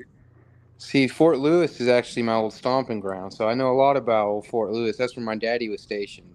So I can ask him questions about Fort Lewis or the area. Yeah. I guess he just figured, because that's a private message between me and him. I guess he figured I wouldn't ever question. And I never did, I never looked that up till just now. Because you were probably like me. I was friendly with Ernie, and a lot of the shit that he said, I just let it go. You know what I mean? Because I knew how he was. That's what I thought all my life, man. Well, not all my life, but since I've known Ernie, he's been a liar, but a little white liar. Like, nothing. this is before the army claims and the police shit. You know, before Yes. like he would say, you know, all this other stuff about being a big bounty hunter, and then meeting Kane Hodder, because I knew I Right. was a horror fan. I'm a Kane Hodder fan. Kane Hodder, he's got a few accounts of his, or did. Yeah. His Taking trolling. pictures with Kane. I've got pictures with Kane. I've got pictures with wrestlers. I just went to one the other day, and I got a picture with the Hardy Boys, and you know, so like it's easy to go and you know you have to pay money to take a picture with them. But Well, that's all he does. Give them $15, $20. You get a picture, and they'll sign it or whatever. Or, you know, for enough money, they'll do a little promo video with you. You know, like, hey, this is my boy Jimbo. We go way back. You know. So I'll send it to you, they're there to Jimbo. make money. I'll send it to you, but it's very, very cringy. I know you're a wrestling fan, so you probably appreciate it. But I got to meet Ron Simmons, and I got a chance to, you know, he did a video with me. He was, I picked Farouk. Yeah, Farouk. Ron Simmons. He used to be a football player for the 49ers. Yeah, way back he in the did. day. Yep, I know that. Then he went to WCW, and he became the WCW World Champion. Yep. That's how my dad, he's a big wrestling fan. That was one of his favorite wrestlers. My dad, you know, we grew up in Seattle, but my dad was a huge 49ers fan. It's our rival in Seattle. So that's why he liked old Ron Simmons a lot. So I got a chance to meet him. But he had me do a video, and man, I've never and I never did a promo, you know what I mean? That's not my thing. So I was and I'm sitting next to, you know, the Hardy Boys, Ron Simmons and Scott Steiner. So like he had me hold the WCW belt and then cut a promo. Oh, that's cool, man. Yeah, I feel like a real big nerd, but yeah, but see, like if that were Ernie would say, "These are my boys. That we go way back. I was there hanging out with them. You know, I was there for working security. I was their bodyguard." That's what I'm saying. It's so easy to go and meet these people. And then that's all he's done. And I think he's done maybe he worked an event where he was some sort of maybe security or maybe he was setting He was stuff security up. at Bubba Fest. Yeah. Okay. He worked security at Bubba Fest. Just like I went to this fanboy expo thing, and they had a spot where you can sign up for the next year. And you can work one day, and then you can come in free the next. So you're working it. But if you work security, then you get a chance to meet and help these people set up their booths. And every once in a while, you know, some people get there early and stuff. You get a chance to meet and get autographs of the wrestlers or the actors or whoever is there. And that's all he's done. And he's just signed up to be security, and he got a chance to take pictures. I think he followed. I think one of the pictures was he was following around Dog and Leland, and then he was trying to take a picture as they're like walking away. Yeah. I was going to say I've done similar here in Lansing at Common Ground, working security. Yeah, like I got to meet Peter and Crossfade and quite a few other bands, you know. But yeah, that's very easy to do. That's what I did when I was in my teenager years. I worked at this one event just so I can get in for free on certain days that I didn't work.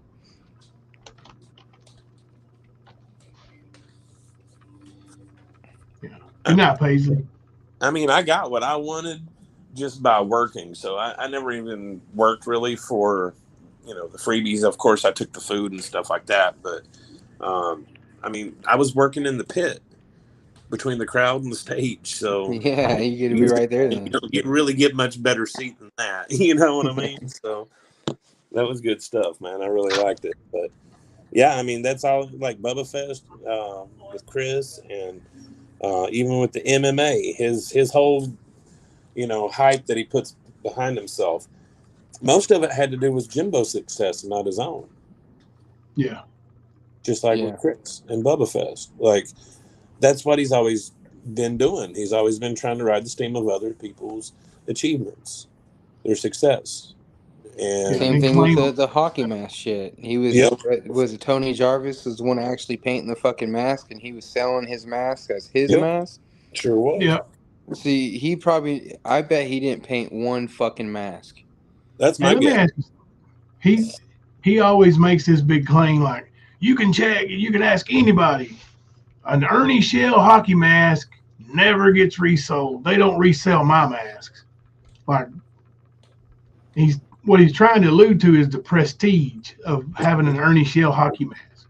No, it's not true. A lot of them they're tainted because they feel like they've been stolen. People have there's on the message boards especially. Yes. There's been times where they caught him reselling masks that he's either bought or other people have made. He's I was bought masks and resold them as his, or well, maybe he's done something to alter them. Yeah, One guy that's made a video of it. repainting. Yes, yeah, I've seen that Because video. I seen, I don't know, a good dozen people make that claim in warning board. I also seen an old screenshot of Ernie's bitching about the warning board. Yeah. Just like He used to. That was the hater days where he used to. We were all haters, is what we were, because we were warning other people about him and ruining his business. His business was, and at the time, I thought he maybe was actually painting the mask and doing a decent job. There's definitely way better masks out there, and actual, artists that fucking put in hard work. Tony, I never did know Tony Jarvis, other than just through Ernie. So honestly, I just thought Tony Jarvis was kind of just bad news bears too. Yeah, and that hurt his reputation. Tony said he had to fight real hard to get his name disassociated. Anybody that was associated with Ernie, I swear, I mean, you can't trust them either, because they're probably ripping you off too. They're with him, or they're unknowingly getting used by him. Scam. Yeah. Yeah. So, and getting to know Tony on, when he came on the live stream a little bit, and got to kind of hear another side of it, put more puzzle pieces together, and kind of like, oh yeah, well, I do remember that, and that makes sense. So Tony was saying, I believe, that they went to some sort of event. He had a bunch of painted masks, and Ernie was selling them as Ernie Shell masks. Well, from what I understand, there was some big name person that's there in the mask community, and I think it was like one of the people that used to play Jason or something. Hodder, maybe. Yeah, it was somebody along those lines. No, it was John Buechler. I can't remember exactly who it was, but it was, I think it was a different Jason. 2 days painting those masks, and when he showed up, Ernie was walking around like he had painted them, and like not even saying anything about Tony. And Tony was right there with him. Like, I've got a picture of him with Ernie with those masks in their hands. Yeah. And the guy made a promo video thanking Ernie. Yeah. That was a Tony Jarvis mask. Yeah. So I really don't think that he painted. He maybe has tried to paint one, but I don't think he has the talent to actually paint a mask. No. Yeah, he's not very talented at anything, really. So I can see that. Like I said, I've seen him be at my house for months, taking orders for masks, but never making one. I've never seen him. Now, other people have said they have seen him. I have never seen him make a mask, not his own. I've seen him with masks, but I've never seen him make a mask. Mm-hmm.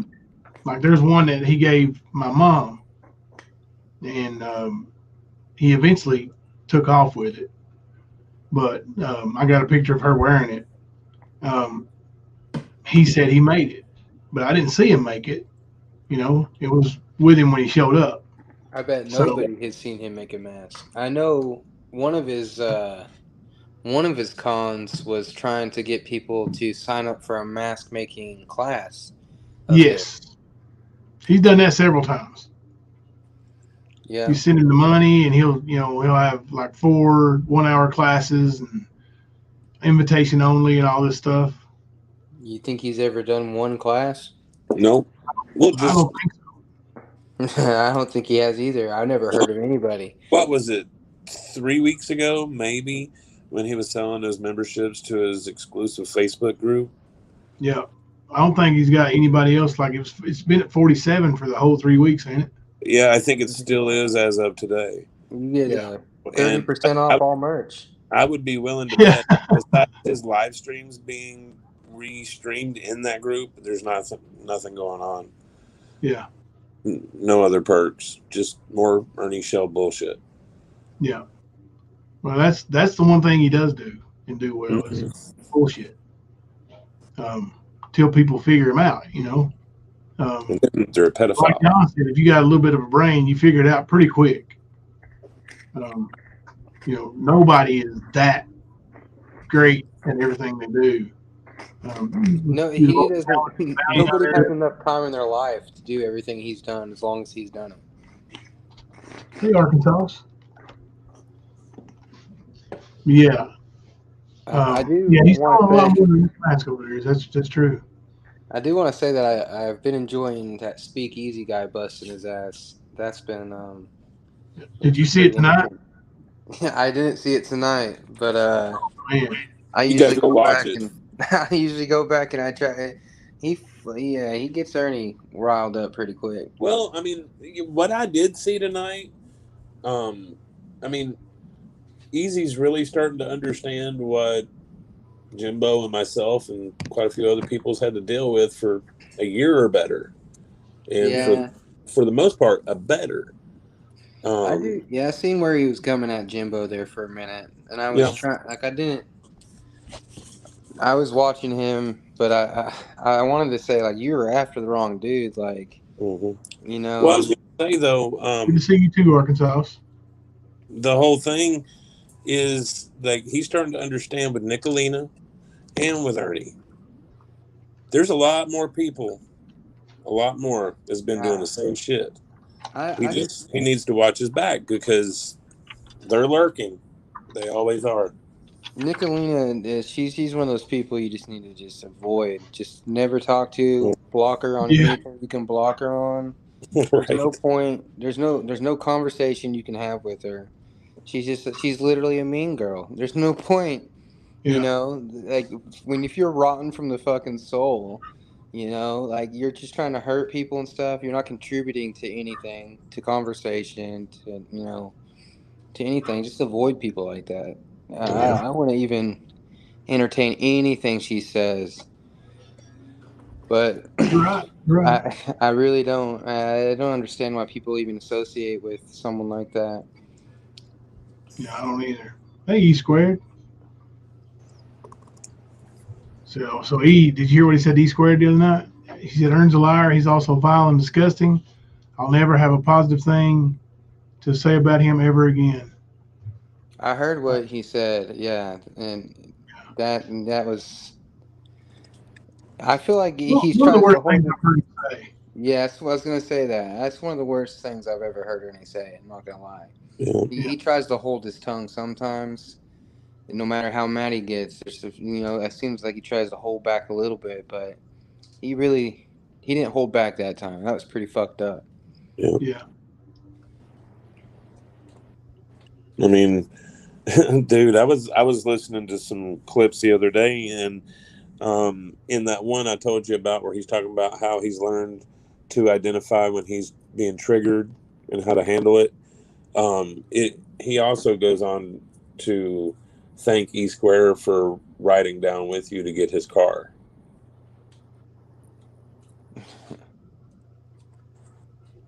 See, he don't care. If someone helps him out, it doesn't matter. Once they stop helping him out, once he can't get anything, once the money well's dry, he'll spit on you and walk out. Yep, that's it. Jimbo, that's the only reason why he was friends with Jimbo for so many years. Jimbo is one of his crutches. Without Jimbo, he probably would have spent some nights in the ditch.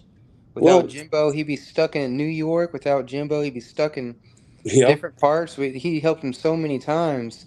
Well, I mean, Just this last for time that they became friends again and they were talking, Jimbo was helping him. It was right after all that shit happened, and Ernie needed a place and needed to lay low and just chill out, you know. And yeah, that's what the advantage was this time. And then after he wasn't helpful, and I'm throwing up my quote fingers over here. Once he wasn't helpful anymore, then you could see him. He was deliberately burning bridges everywhere with Jimbo. because he had Tina and Xander there for a little while. He thought that was his new. I can go and do whatever the fuck I want and go to this place and that place, but I can always come back to Tina and Xander's. That's Yeah. where Jimbo, he can do whatever the fuck he wanted to, go wherever he wanted to, spend up all his money, burn all his bridges, but he can always go back to old Jimbo's house. Jimbo feed him. Jimbo give him a place to live, buy him some shoes, let him borrow a car. Right. Shit, Yeah. I got Right. brothers, I got sisters that don't do shit like that for me. Yeah. Yeah. He's a user, man. He takes advantage of people, and you know, we like you said, we took him in for years, man. You know, we felt sorry for him more than anything. Like, we know he's, you know, we don't have anything else, and you know, holidays. You know, hey Ernie, where you eating Thanksgiving dinner at? Nowhere, man. You know, let's come on over here and have Thanksgiving dinner. You know, he's talking about all this time. You know, he's saying that I wasn't at Jimbo's house like y'all think I was. I'm getting ready to start putting Yeah, a little video of him at my yeah, house on various Thanksgivings, Christmas yeah. mornings with presents everywhere. You know, at different, my kids are different ages, and so yeah, I'm gonna put out a little video to bust his ass on that little claim. Yeah, Yeah. what he should do is say, "Thank you, Jimbo. Thank you for everything you've done. I'm a big fuck up. I fucked up our friendship. Thanks for everything you've done. I'm gonna leave you alone now." Yeah, He won't do that though. No. he Takes him got, too you know, far. he's got his people over. That's the thing. He's told his people that I stabbed him in the back. That I did him something with, and that's what he's told his sisters for years. You know, like um, I've got one screenshot of his sister, like when he was in New York, and I was like, you know, I was just worried about him. I'm glad he's coming home. She was like, yeah, Jimbo, you've always been good to him, even when he was, you know, did all that messed up shit to you. So his sisters even know. But he would, you know, over the years, tell them that I did him a certain way. And then when he would come to my house, when he would talk to his sisters on the phone or something, he would go outside because he let on like he wasn't getting along with me to get that poor, pitiful, you know, I ain't got nowhere to stay shit going on with his family. Make people think, you know, that he's out on the street when really he was at my house. Most of the time, one of the boys would give up their bed, and you know, like Hunter would sleep with James, and let Ernie have a bed. So, but yeah, Yeah, he's an he's ungrateful prick. like a part of your family at one point. You know, I'm sure you guys got plenty of, you know, decent memories. Look back on with Ernie. Yeah, that's the way we looked at him, was family for years. You know, like one of the kids, me and Thelma did. And then he talks awful about my wife and makes up a bunch of bullshit on her too. And you know, he just Yeah, yeah, that's the way he is, man. yeah. It doesn't even, yeah, not even whooping his ass would fix any of that. No, He still needs to be in prison for the rest of his fucking yeah, life. yeah. He's He's just a burned his bad bridges person. here forever. This time it's forever out here. Nothing he could say to ever come back from where he's gone this time. You know. No, I believe he'd sell his own mom for money. I believe He that, you know, has. yeah, he's put her, yeah, He tried has. to I mean, use her. you've heard the werewolf video, right? Yeah. That Um, that came from him. He leaked that. Yep. Gave up his son for, you know, he doesn't, Y'all there's go ahead. I'll nothing be right that, back. Yeah, he gave up his son so he wouldn't keep going to jail for non-payment of child support. That's why he did that. yeah. So me and my ex-wife, we split up, you know, when I got out of the military.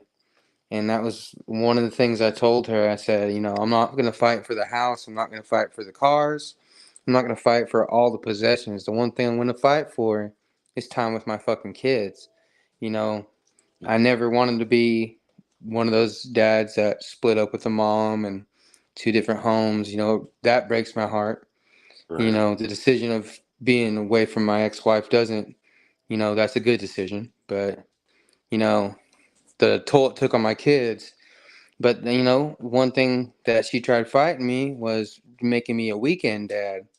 Fuck no, you know, I'm not a weekend dad. I'm not, you know, I love my kids. They're part of me. So I had to fight. I had to give up money. I had to go get a different job that gave me different hours so I can be there for my kids, so I can actually be, you know, have 50-50 custody. You know, I Right. spent money, and I would have fucking, there wouldn't be no hater on the internet that could have stopped me from getting my time with my kids. There wouldn't be. I would not have a YouTube channel if it was preventing me to have time with my kids. I wouldn't go. I wouldn't go rescue anybody's other fucking kid if I couldn't be there to rescue mine. Right. You know, Absolutely. I would never. So when he tries to blame people, no, it's you. You're a piece of shit father. That's it. That's you're not a father. That's the only explanation. Yep. And that you should never. I never even knew he had a kid to begin with. Yep. It took me years to find out he had a kid. Yeah, he can't even take care of himself though. So there's no way he would have been able to. Like we would have. Even if he couldn't take care of him, though, he could have been there. You know. No, I know. I'm just saying, but that's how he works. Like Ernie has to be taken care of. He has to be the kid. Like I mean, you've heard Tina and Xander say it numerous times. He's like a Yeah, kid. see, Ernie couldn't. He could never be a role model. He couldn't be a father figure. He couldn't. Yeah, he just couldn't. You know, it's probably the best thing in the world for him to be out of his kid's life. Oh yes, absolutely, absolutely. I agree. But to Because that sit there and try to use situation, him, you know, as a pity thing, as a these people did this and now I can't be with my son, or to well, say that you've done anything for him when you know you've not done nothing for him or his mama. right. He just Well, piles on to the shit. I was gonna say he right now he's making money off of the crybaby story that the trolls cost me my family and my job and my career. So he's using his son that he deserted, the one he claims he was in contact with until 2021, and that's been proven wrong. Yeah, I've But got videos of him making that same claim, except saying it was haters, not trolls. mm-hmm. If his son was in his life, he would have found out a way to have his son make him money somehow. Well, he is without him in his life. Yeah, he's trying You to know what I'm make saying? money off his fucking son. Pity party, yeah. Yeah. Oh, I don't have my son, and people send him cash. Like it doesn't matter if it's a good or a bad claim. He's using his son, that whole situation, to manipulate people to get money. Yep. Yeah, a deadbeat father that pisses me off more than stolen valor, to be honest. And I was going to ask you, what's the worst, in your opinion? Deadbeat to see a father, kid and you know, and I'm sure that you know that kid probably had questions growing up. You know what I mean? But he had somebody there for him, and I'm in a similar situation with my current wife. You know, I've been raising this. You know, he's my son. I've been raising my son since he was 7 months old, and I'm the only daddy he's ever known. So I've kind of I'm on the opposite spectrum of of that situation. And Ernie's ex-wife did say that, there is a man in his life that did step up. So yeah, exactly, and that makes me happy. So, but it breaks my heart because I see my son, and I can never put myself into shoes that I could think about walking away from this kid, or just I've got a year and a half year old too right now. Everything that kid does to me, it melts my heart. Everything he does, every little step of progression he makes, every little new word he says it the cutest way possible. And I would never want to miss those moments, dude. And to me, that's way more addicting than social media and anything else, is being a father. and to see someone just piss that away and to give that to somebody else, that's disgusting to me. Well, then they claim that they're saving children. And exactly, and that's what I wanted to see. Exactly. And then you go in there and you're saying that you're doing this for children and you care about children and you made this your identity. Motherfucker, you're not taking care of your own. And I guess maybe he is taking care of him. Maybe this is the best way Ernie Shell can take care of his kid is by getting the fuck away from him and letting a real dad, a real man step up and raise a child, raise his kid. And I guess he has, and I guess he's done a good job. And kudos to whoever the fuck that is. I was going to say he seems to have done a good job, him and his mother, because I mean, from what I understand, he's done good for himself. Well, you've been around the Ernie saga for so long. I know you've heard the story that he tells about the child predator that was in his son's home. Yeah, and there is truth to that. It was there was a child there that man did do that, but the great predator hunter said he warned them and knew all about it, knew the guy was going to do something, but he left. Make that make sense? And he left his son there. Yeah, he ain't no fucking. He didn't do not a damn thing. That dude probably would have whooped his ass. He had no fucking proof, nothing until afterwards. I'm sure. There was a point in time where he was saying that it happened to his son. Mm-hmm. Yeah, that's the guy. I remember hearing that too. There was a firearm held to their head or something like that. Yeah. To even say that out loud, if it did happen, it was one thing, and that makes you a piece of shit. But the fact that it didn't happen, and you say it on a live stream, what's crazy is the fact that he knows now that people are going to fact check him. Like, he can't do what he used to do on Facebook. Back then, he had just people that he would pick and choose, and if he didn't want you in his group, he'd kick you out. So if you on one of his lives, if you said something or questioned anything, or he didn't want you to pull the veil up, you know what I mean? He wanted to be the wizard behind the fucking veil, and he would kick him out. So that's kind of why I kind of played along for a while. But he can't do that on YouTube now. He's had so many people bust his ass live. It's so fucking. It's like a new person every week pops up, busts his ass live, and he either kicks them off his stream or he backs out of his stream or their stream. Yeah, rage quit. Yep. Well, it's like hilarious. The power of the internet is working against him. Exactly. What was making him so strong in the beginning is breaking him down now. Because people can actually look and find out things about him. Yep. And and then tell everybody else. And all these communities that's one thing you can say about Ernie Shell, and he's been doing this for a very long time. He's been bringing communities together. Since he's been on the internet, and I'm sure since before the mask days, I'm sure he had another con. That was the first one I known him for. Spider-Man. Yeah, he had Spider-Man stuff. He had a Marvel Spider-Man suit and mask. He actually showed a picture of him and Jeremy on his live stream, I think yesterday, with him in that Spider-Man suit holding Jeremy. Yeah. Mm-hmm. Yep. Yeah. I've got a picture. Have I showed you the picture of him wearing that at James's birthday party? I don't think you have. I think you told me about it, but I don't think I've seen it. But yeah, I seen that, and I was like, "Yeah, Ernie's triggered." Yeah, first, like he's been triggered for, like, when's he gonna sleep? Like this is day 5, ain't it? But he's pretty good at bringing communities together. Yeah, he's been doing that since he's been online. Well, he brings them together. They figure him out, and then he runs off.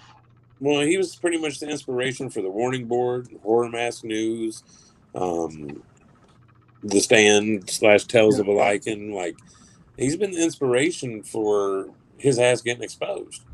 And like, I really love the fact that Horror Mask News was a bunch of people that was in a group that he created. Yeah. they booted him.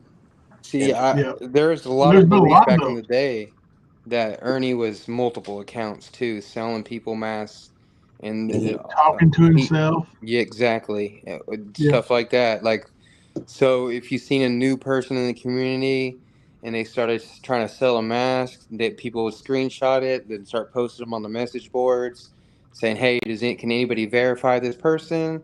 They've been selling. They say that they sold this many masks. Has anybody bought a mask or heard of this person?" And then we just kind of all figured each one of those scammers that weren't real people were Ernie Shell. Mm-hmm. Yeah. I don't remember the name of the group, but he told me one time, he said, "Man, watch this." He said, "Go into this group in Facebook and get accepted. And then once you're accepted into the group, just ask about me. See what happens." So I did. As soon as I got accepted, I said, "Does anybody know Ernie Shell?" And I was kicked out immediately. No explanation, nothing, just kicked out. He was like, "See, bro, they hate me, man. The haters, all these people on these pages, and they make masks, and they don't want, they can't compete with me, so they ban me as soon as they hear my name." I believed him. The only person I've ever seen brag about his mask is him, and Yeah. now he did get people when he's either gave it to him cheap, sold it to him real cheap or something. But that was one of his things. But he would bombard them and make sure that they took a video or a picture holding up this mask, saying that they got it from Ernie Shell. Mm-hmm. Blah blah blah blah blah. And think about this. He did the same thing when he quote unquote saved Prentice. Yep. Yeah. Yeah. How He you gonna did. save somebody and then put them on a live saying, Well, "I was saved by Ernie Shell and Predator Hunter Nation. Thank you, Yep. Predator Hunter Nation." Well, just like LP's sister, the woman in the junkyard. You know what I mean? Like all of those, it's the same shit. It's promo. It's all for show. It is a movie. That's why, like, everybody says, "Oh, it's a movie." I say it's LARPing. It's the same thing, but LARPing, that's all he's done is LARP since day one. Like the first live stream I saw of his, I was like, "This motherfucker is so full of shit." You know what I mean? Like it came out of his pores. Like he was so full of it. But yeah, dude, he's definitely tried to promote himself and rebrand himself so many times. Yeah. I can't find the Spider-Man picture, but I'll find it later and put it in maybe put it up. He's trying to get famous. He's been trying to get famous for years and years and years. Yes. Yes. He desperately wants to be famous. Well, even with Ronnie King thing, he was going to have a movie and a book. Yeah. How many TV shows is he supposedly going to be in? Even that. What was it? Jesse D'Angelo or whatever his name was, one that supposedly wrote that book that Ern inspired. Yep. You know what I mean? Like it's always some bullshit. The video game. He did the voice for like a Decepticon or something like that. Yeah. Yeah. And then Cobra Kai. He's kin to Doc Holliday. Johnny Depp. Yep. Johnny Depp. Then you got John Shell, oldest man to ever live, blah, blah, blah. It's always some bullshit. He's friends. Now, I do know a couple people who got a mask from Ernie. One of my best friends and one of the a really great MMA coach and fighter. But I don't know that Ernie made those masks. But they ordered from him, paid him, and he did give them a mask. I don't know that, like I said, I've never seen him make one, but I know those two got a mask from him. But now that I'm thinking, it's likely a Tony Jarvis mask. Right. Probably. I wish Tony had some way of marking his mask somehow. Did you hear Ernie that night when somebody was calling him out on Easy's panel? You may not have heard it, but they were talking about something that was in the mask, like a scratch or something. The scratches in it, and he's like, these, those two, the scratches are made in that mask that's superimposed, like they're in the same place. So how'd you do that? And Ernie was like, those are in the mold, dumbass. They're on every mask. So now I've never seen the mold, the bucks he had. He did have some bucks, and he made some blanks when he was here, but they were just clear plastic when he made them. That's it, nothing else. Like you could see through it. Mm-hmm. Yeah. I didn't see any scratches on it. It looked like a glass window, but turned into a mask.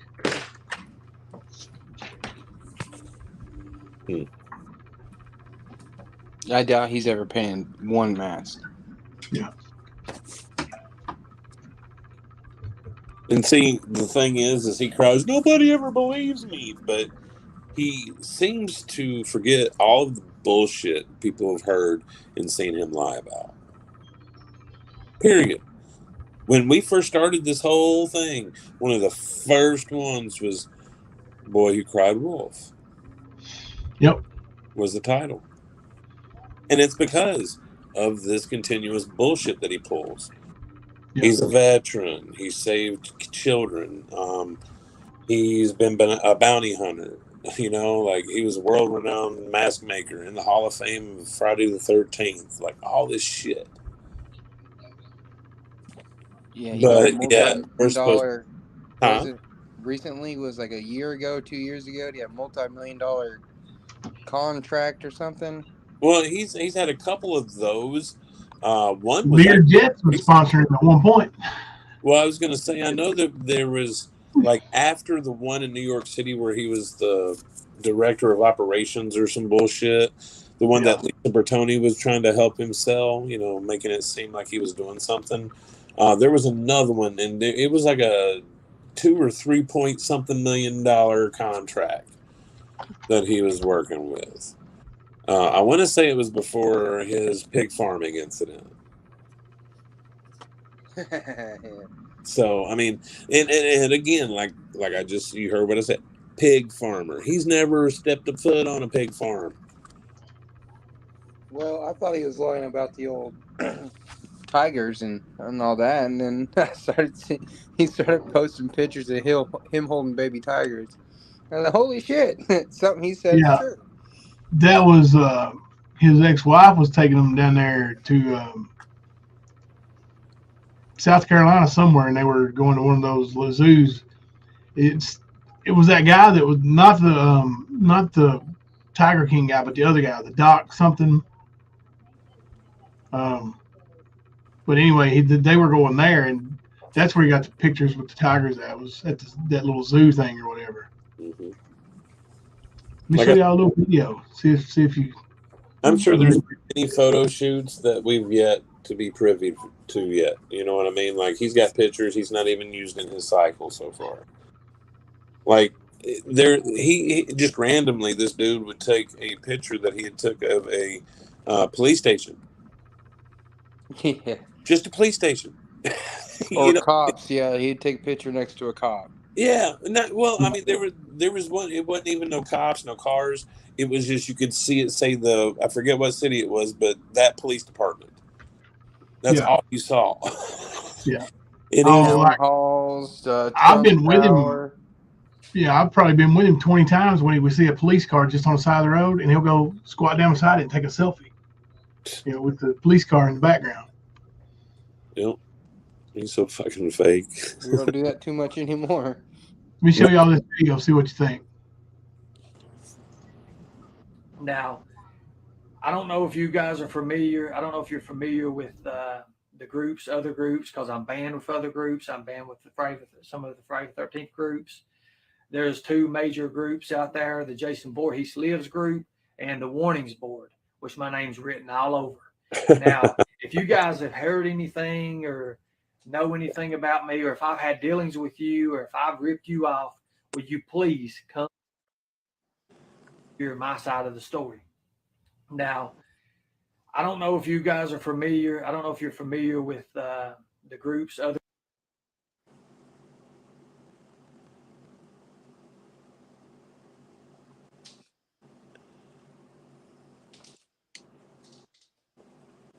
What happened?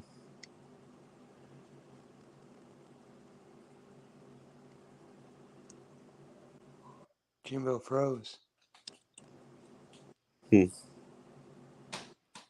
yeah, he's talking about warning board right there. Yeah, he's talking about the boards there. That was the end of it, wasn't it? Thelma came in. I was talking to her a second. Oh, But anyway, Hunter said it's like it froze up, man. Yeah, there's more to it. It froze up. Or at least it's hang on, I'll finish it. okay.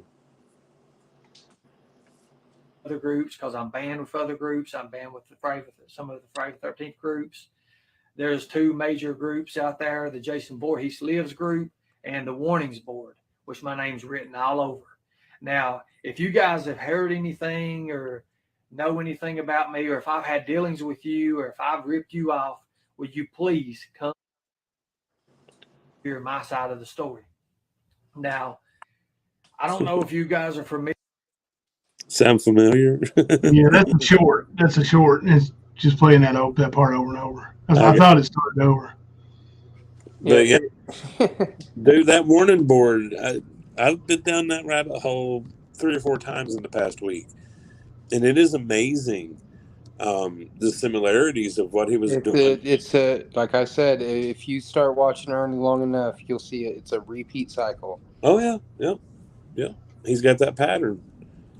And he'll switch it up on what he's doing it with, but it's the same old shit. He'll come in with a bang, make a lot of attention. People will catch on. He'll get a big group of followers and a big group of people saying, "What the fuck?" Mm-hmm. Yep. I was trying to find that one of him in the truck talking about the haters.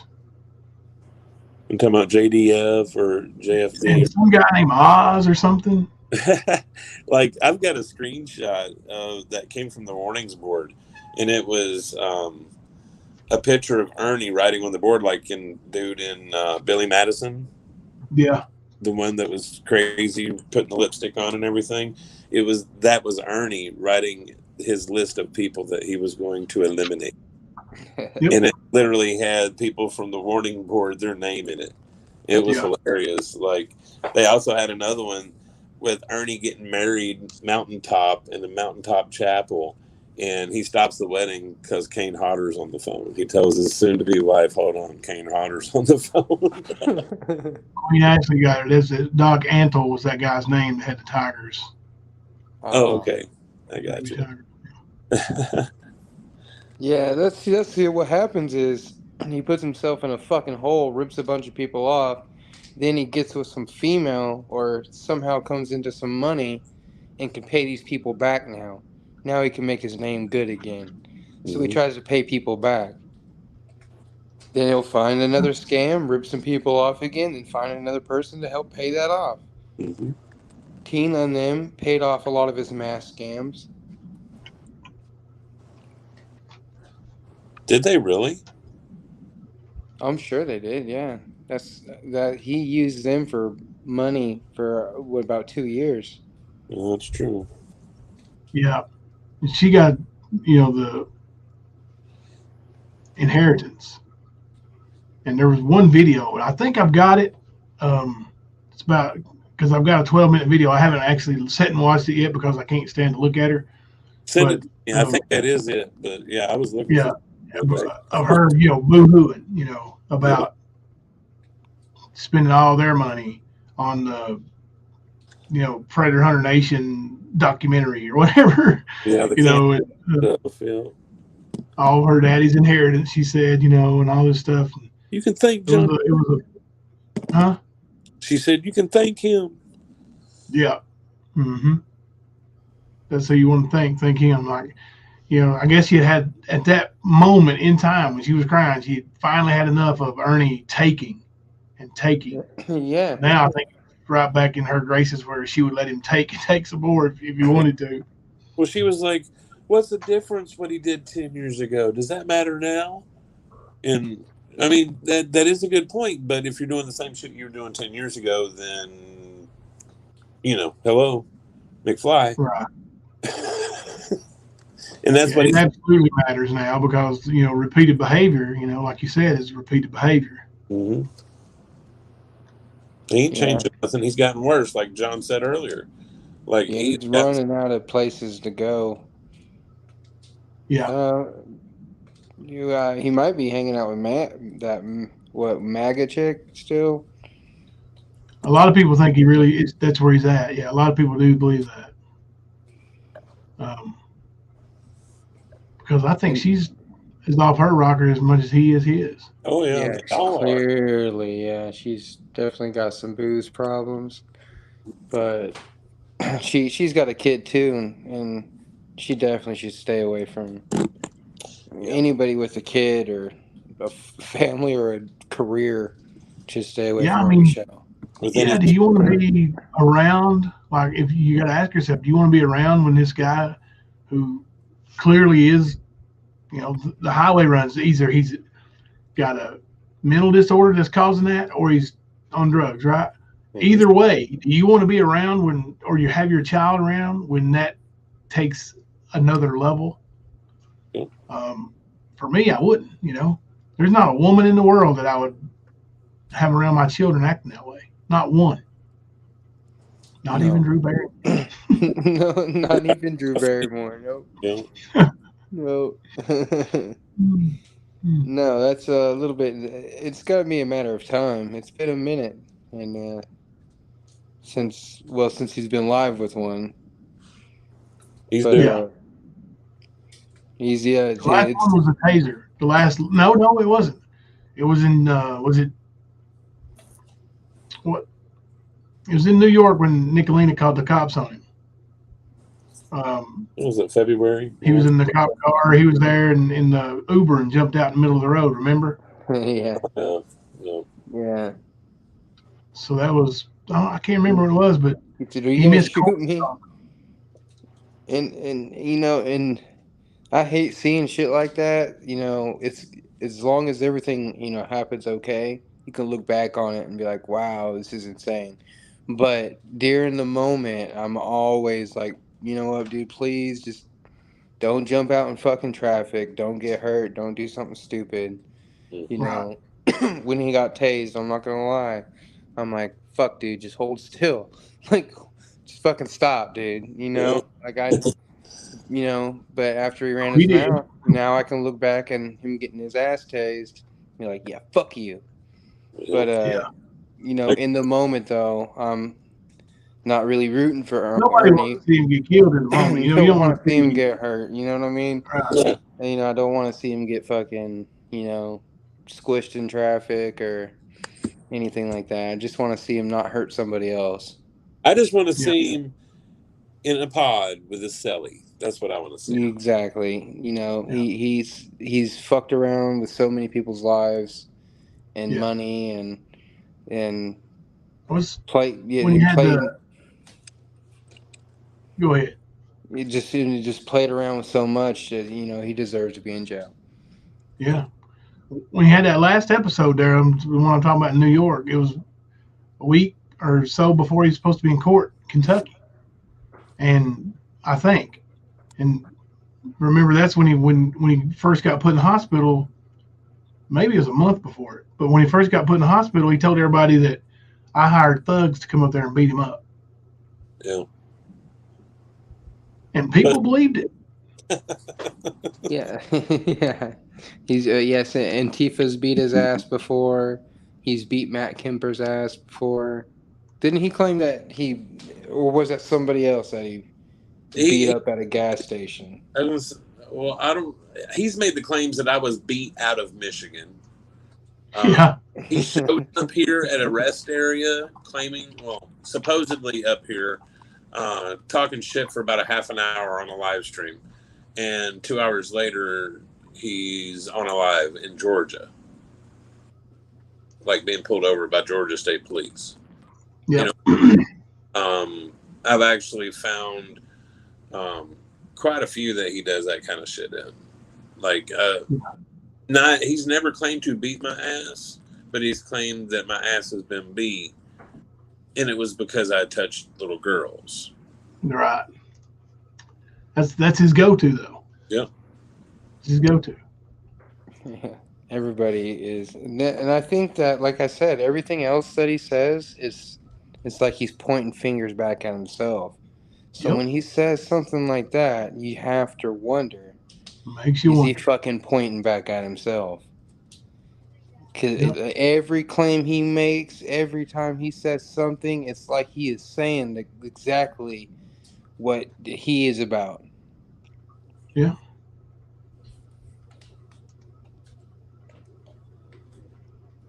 So that's what he doesn't need to be around kids, and he just looks so awkward around kids in general. When he was with Tina and they were filming him all the time, and he was around their kids, and anytime he's around a kid in general, it's like it's just fucking weird. Yeah.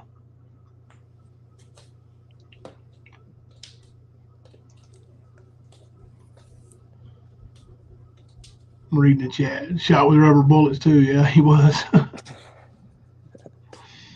Yeah, The he's night he fell in the eyes. like, I remember when he tried to say that we tried to make him off himself. Like, this has happened like 3 times. There was one where he claimed that people were stalking him at his mother's house. And if you remember, he had the Harlan County militia up at the house. Yeah, when his mom's house burnt down, he tried to insinuate that. Yep, sure did. Somebody burnt his mom's house down. Like the trolls, you know. Yeah. But yeah, he's made a lot of claims that are untrue in regards to both me and Jimbo. I can't vouch for the shit with Benny or anybody else. I can vouch for the shit with me and Jimbo, and yeah, he's definitely provoked all of this. Like, I'm sure the trolls and the haters, they really are out to get him. But no, we didn't back. Like, he came across the wrong people, and there was enough of us at the same time. It was like, fuck you, you know. Yeah, he can't spread as far anymore. Seems like as soon as he tries a new channel and tries to start up new lives, he's getting shot down quick now. Yeah, I would say that he's going to lose that new channel again soon. Yeah, a matter of time. Well, I mean, and the amount of reporting I know that happened because of what he played in that video. Oh my gosh. Yeah, he's definitely on their radar. I guarantee. I think he's already got 2 or 3 channels up though. Like as soon as that one goes down, he's gonna have another one right. Oh, of course, that's how he rolls. That's how he does his Facebook. That's how he does. But he'll never get what he wanted, and that was to be monetized. That was to have money rolling in. That was to have followers. Oh, he had it. He lost it. He'll never get that back. And no. Yep. And I knew he wasn't going to be able to keep any of that. It was a matter of time. That's when he peaked. That's when he peaked. When he had that $7,000 or $8,000 in his monetization. Yep. And before he got it, he screwed it. and ended up never getting it. So I knew it'd be a matter of time. That's just Ernie Shell for you. And Ernie, he could con his ass into probably a lot of shit, but it's just a matter of time before he fucks it up. Yep, you're right. I'm trying to email this video over so we can watch it. I found the 12-minute Tina video. I think it might be the one. Let's see.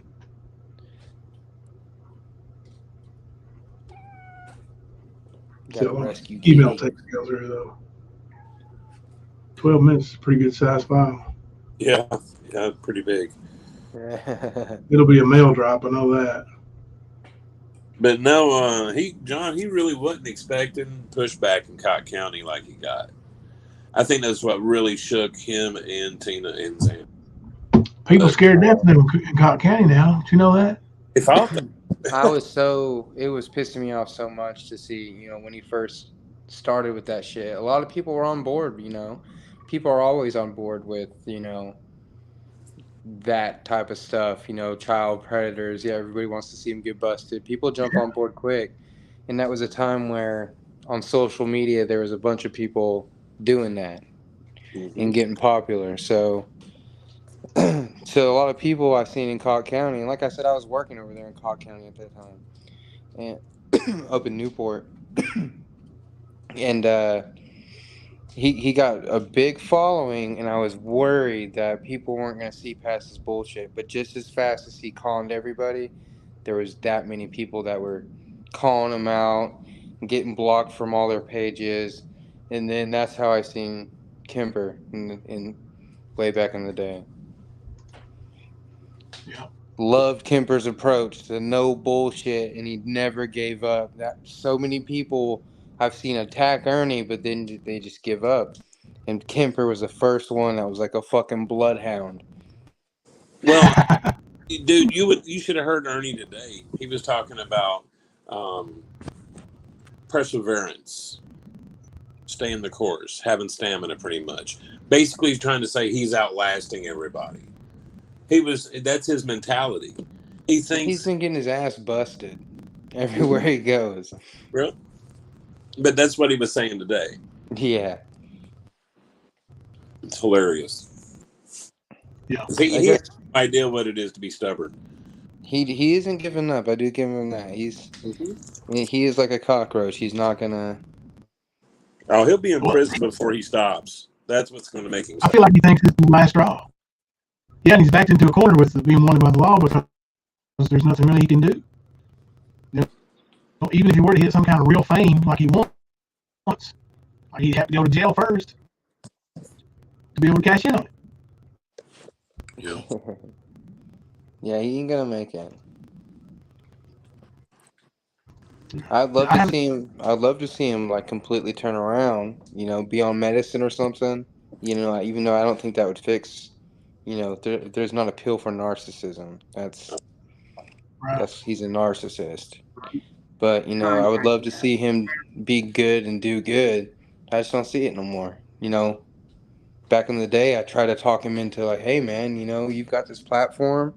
You could be actually doing something good and not lying. You could be, you know, have a voice. You have a lot of followers.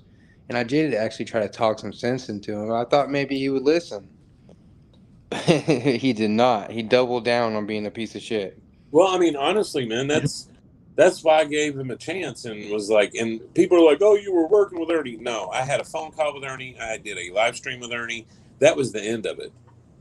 There wasn't no conversations and this and that. It wasn't none of that shit. It was just as pretty much what people saw. And he, damn it. Where was I going with that?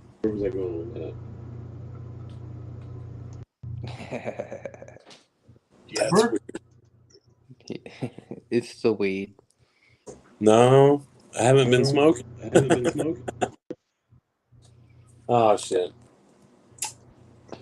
I'll remember in a minute, right in the middle of this video. Watch. Tina video. Now I'm gonna warn you, I haven't previewed it, so I don't know what the hell she's really gonna say here. But we can watch a little bit of it and see where it goes.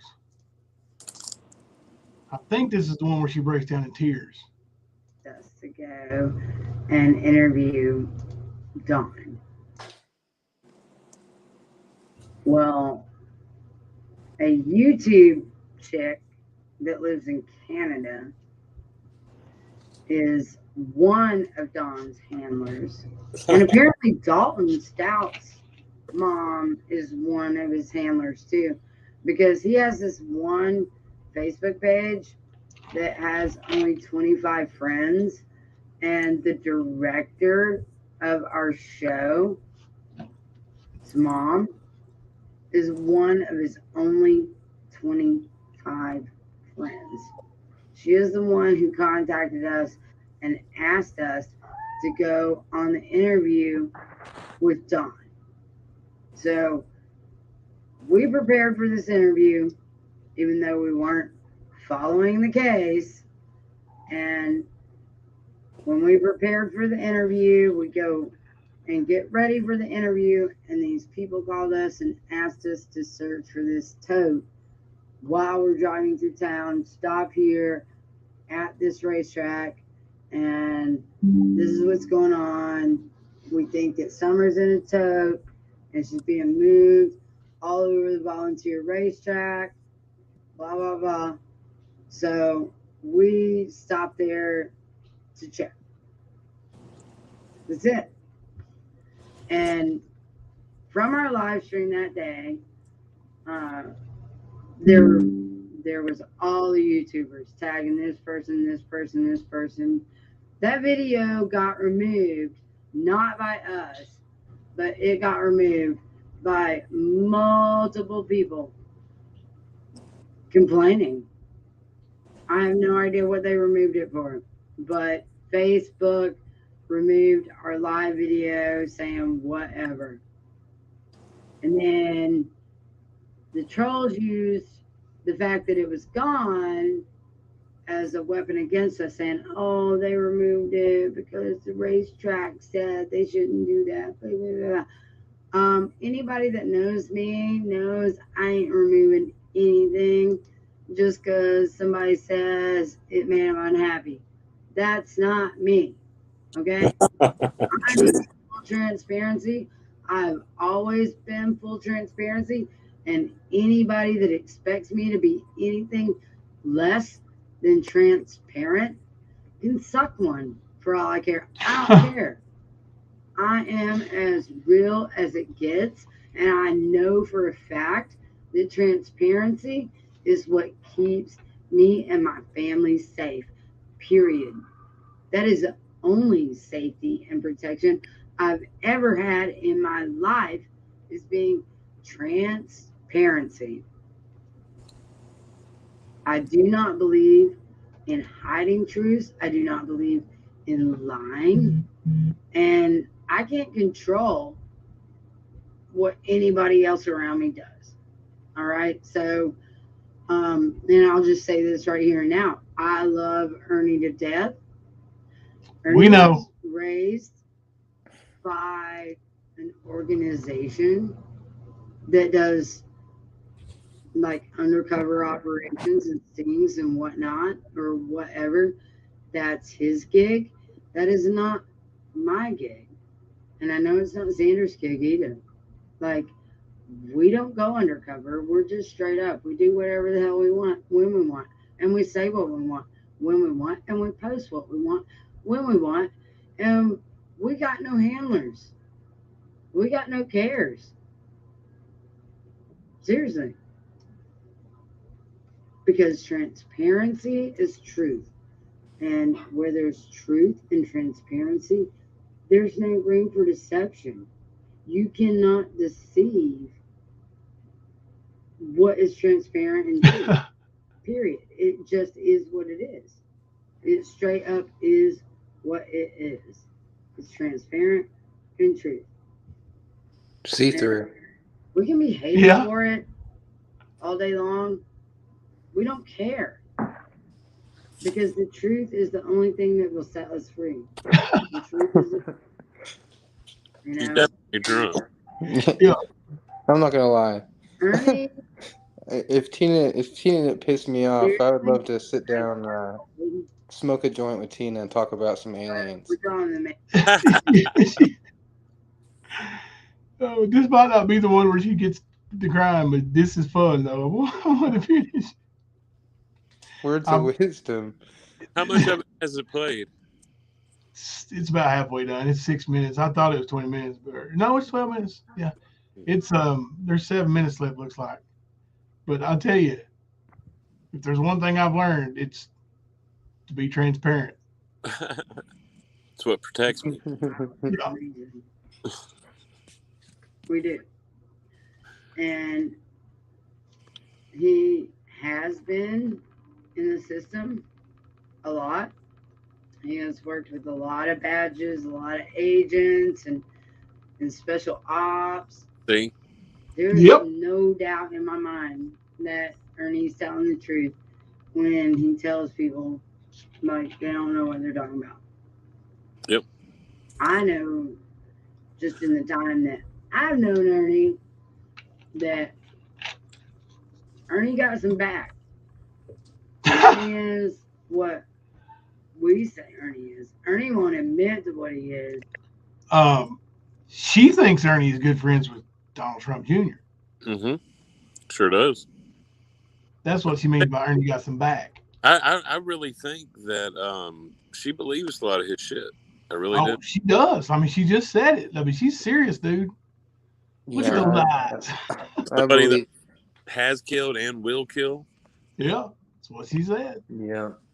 She believes Ernie. She believes everything she reads on the internet also. Yep. That's true. That's true. But we know what Ernie is. And Ernie is a victim and survivor of the Super Soldier program. Period. There it is. I don't really care what any of y'all say. We don't either. I know what Ernie is.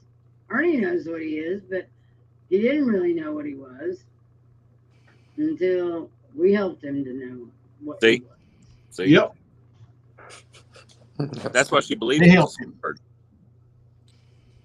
Yeah. They added to his damn delusions. Yep. That's what they did. Well, remember, he was banged up from saving that mother and daughter that had the tracking devices in their legs. Her magic. She put Her that.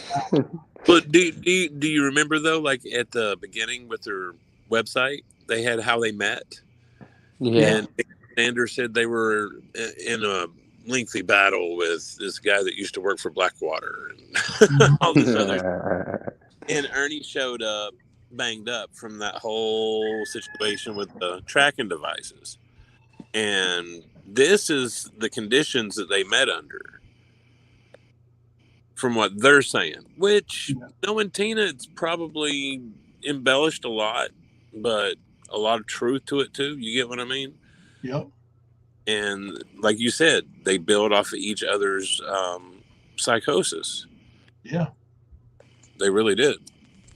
Fluffy, I don't know if I think Xander may have more intelligence. No, I'm gonna say not intelligence. I've heard Tina's actually pretty intelligent, but I'm gonna say Xander has more sense than any of them. Yeah. But he is still pretty stupid. Yeah. And the EMF detector run across his head, let him know what he was. Seriously. And those who don't know what the Super Soldier program is, you really should look up the Super Soldier program before you doubt it. Especially look up Trump's Super Soldiers. That's some very valuable information. And people who want to just like laugh and scoff at it haven't even looked at what our military has done to kids and people. And I've got a confession, guys. That Ernie part of the Super Soldier program there, John. I was the not so super soldier, I suppose. You don't have a chip in your head. No, I was just mediocre soldier. Right. And his brother both, who was a serial killer, who plucked eyeballs out. Yeah, he didn't. Yeah. That's not true, by the way. Seriously. Plucked out some eyeballs. That's just stupid. To play with them. To play with them. And then these people wanting to bash him or YouTube talk shit about him or whatever. Oh, he's a snitch, blah, blah, blah. Whatever. Dude plucked eyeballs out to play with them. That's gonna be a clip, bro. He killed his own damn brother, but he loves him too much because Ernie's heart is big. Oh shit! That's going into the sound bites. Yes. That's going into the sound bites. Plucked them out to play with them. Yeah. Massive. Like, he has no filter. He is love, and he's ignorant in some ways. Yep. She's drunk.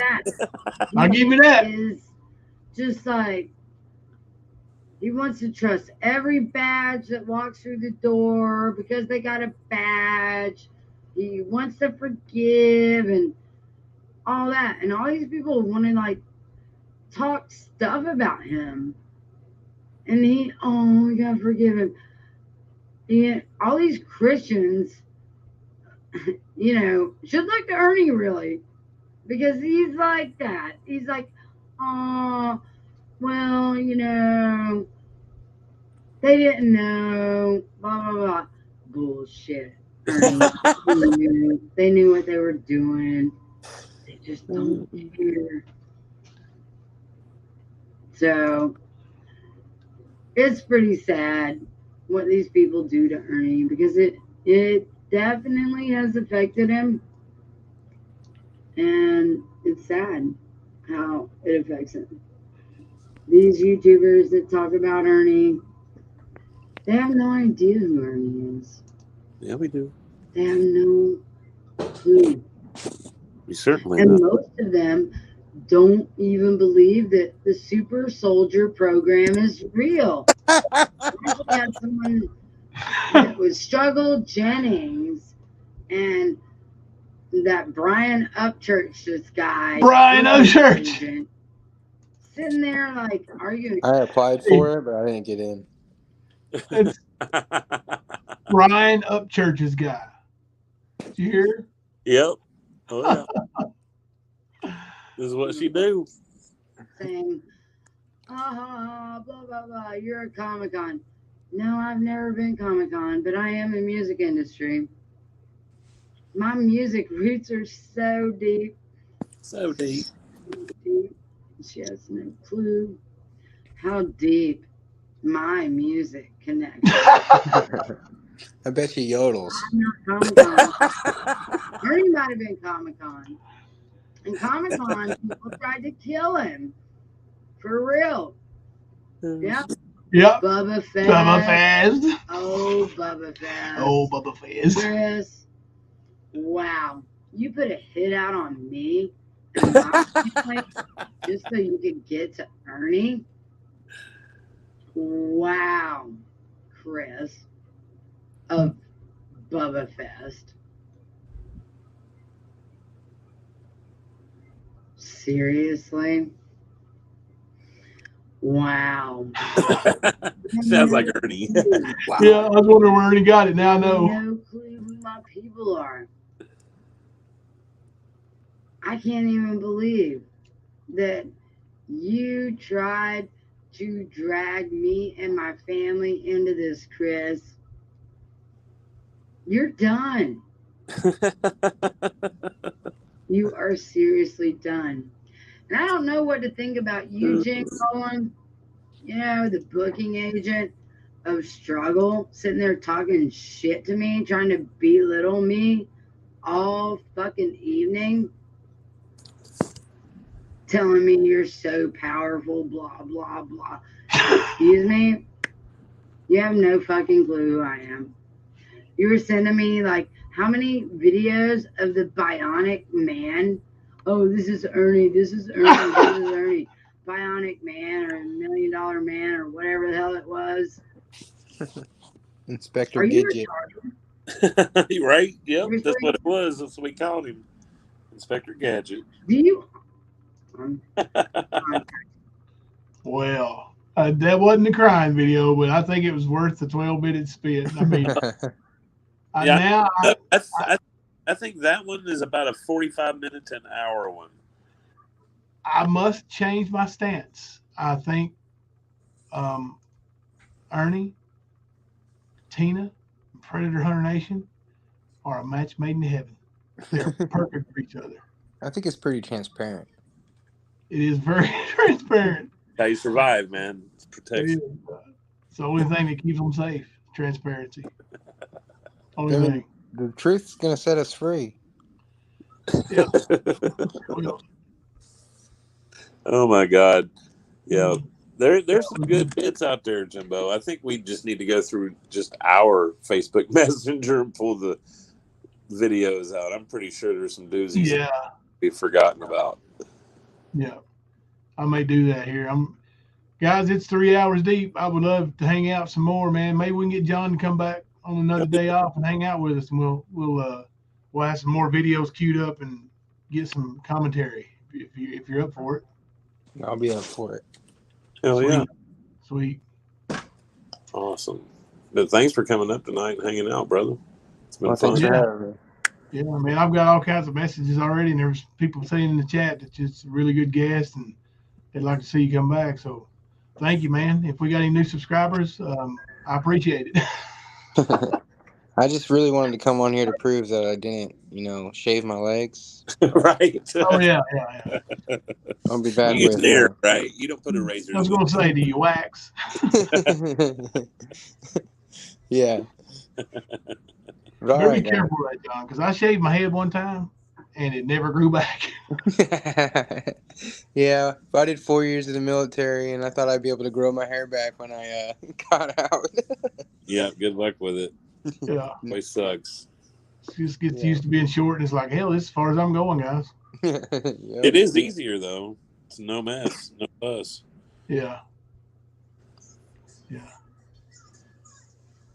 All Yeah, right. people are saying good night. So I'll tell you what, guys, let's I'll get with you, John, and we'll have you back another day, man. It was pretty awesome having you up here tonight. Yeah, it was. Yeah. All right. I was going to say it was good having somebody on panel that has seen a lot of this stuff and lived through it, watching it in real time, like, your daily thing, even before it was a YouTube trend, what I mean? So, and he's familiar with the Army and the armed services and how that works. Yeah. Was able to explain a lot. So, no problem. Yeah, man, we appreciate it. All right. So, hey, Kemper's one who sends out the checks.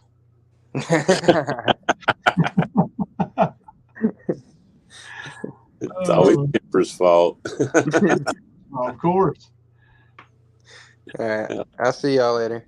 All right. All Thank you, John. See you, buddy. It was good, man. It was good having a knowledgeable guest and somebody that is familiar with Ernie, and he's not really a hater. You know what I mean? Like, Ernie can't seem all that. At first, I didn't know what to think of John because he didn't seem to hate on Ernie, but he didn't seem to really talk to Ernie. If he did, it was in those instances I was talking about where he'd be like, "Hey, man, you need to pull yourself in, like get in the van or whatever." You know what I mean? So, but yeah, like there's been a few people that I've met along the way that at first I didn't know, but come to find out they were part of the audience. Yeah, and from what I know of John, he's a good human being too. He's done his part in protecting our country and offered his services. Sounds like a hell of a dad. Yeah, just because he didn't go overseas, he was there if it was needed, and if he would have got the call, he would have done it. I know, and as a father myself, mad respect for him being the dad that he is. So and Leslie said, John, thank you for your service and sharing your stories. So yeah, man, good guest, and we'll definitely have him back. It was fun. Oh yeah. Kemper, I'm heading out of town tomorrow, so I'll be gone for a while, leaving the kids and the dogs to watch the perimeter. Right. And I guess Monday evening, it's a holiday, but we'll still be back Monday evening. Wow. And you work on Mondays till hell, let's just say 10 or 11. We'll figure it out between now and then. Okay. That'll work. All right. We'll get to working on some videos, man. Send me what you got. I'll send you that Tina video. I'll email it if it'll go. I show a mail drop. So when I email it to myself, that's how it shows. So. I'll remind you to get that sound bite out of there. Yeah, man, there were several good sound bites. I think we can. Dude, like I said, I've got one. If you'll remember, let me see if I can find it right quick. Let's see. Yeah, this came from that video. I didn't even know it. Are you retarded? Seriously?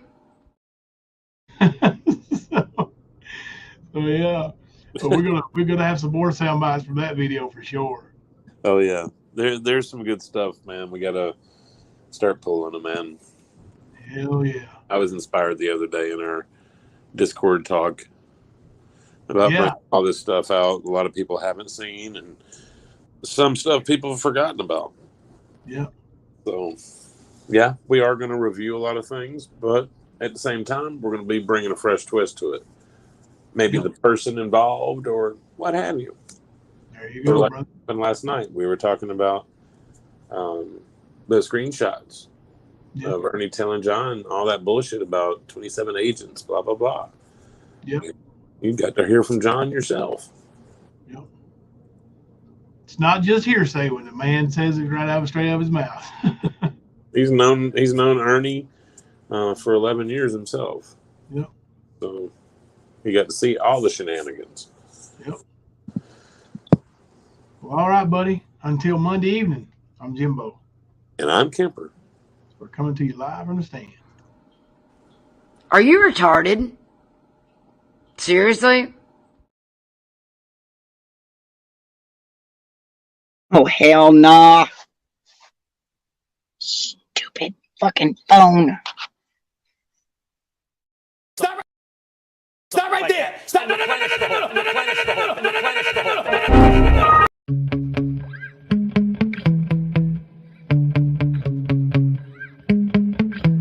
Yeah. Sometimes I get so mad, there's no controlling me. My thoughts get so bad, I'm like, I might grab a bat, I don't know. My wrath, my blood boils over like, oh God, here goes. I lost all feeling from my head to my toes. You said some shit that I can't let go, so just stay tuned for the rest of the show. So have you ever felt betrayed? Switches how you see things, realize something needs change. Cause I know you got me up, let me show you what's up. Cause enough is enough. I'll take a face full of pavement just to make a statement. I know there's no turning back. Oh God, adrenaline wasted, so mad I can taste it. I know there's no turning back. I'll do what it takes, I ain't making mistakes like that. I'll put it on your face to make you go take it back. I'll lose my shit, I go crazy when I'm mad. And now you go wish you shut the fuck up real bad.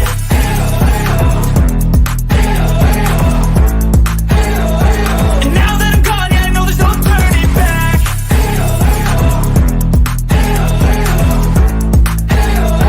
And now that I'm gone, yeah, I know there's no turning back. I'll take smoke, I'ma poke a hole through you. Choking's overdue. Come at me and you won't get any older, dude. Crack your holder too. Heating up inside of me, blood so violently. Thanks for trying me. Now it's finally time to see how this rivalry becomes a dynasty.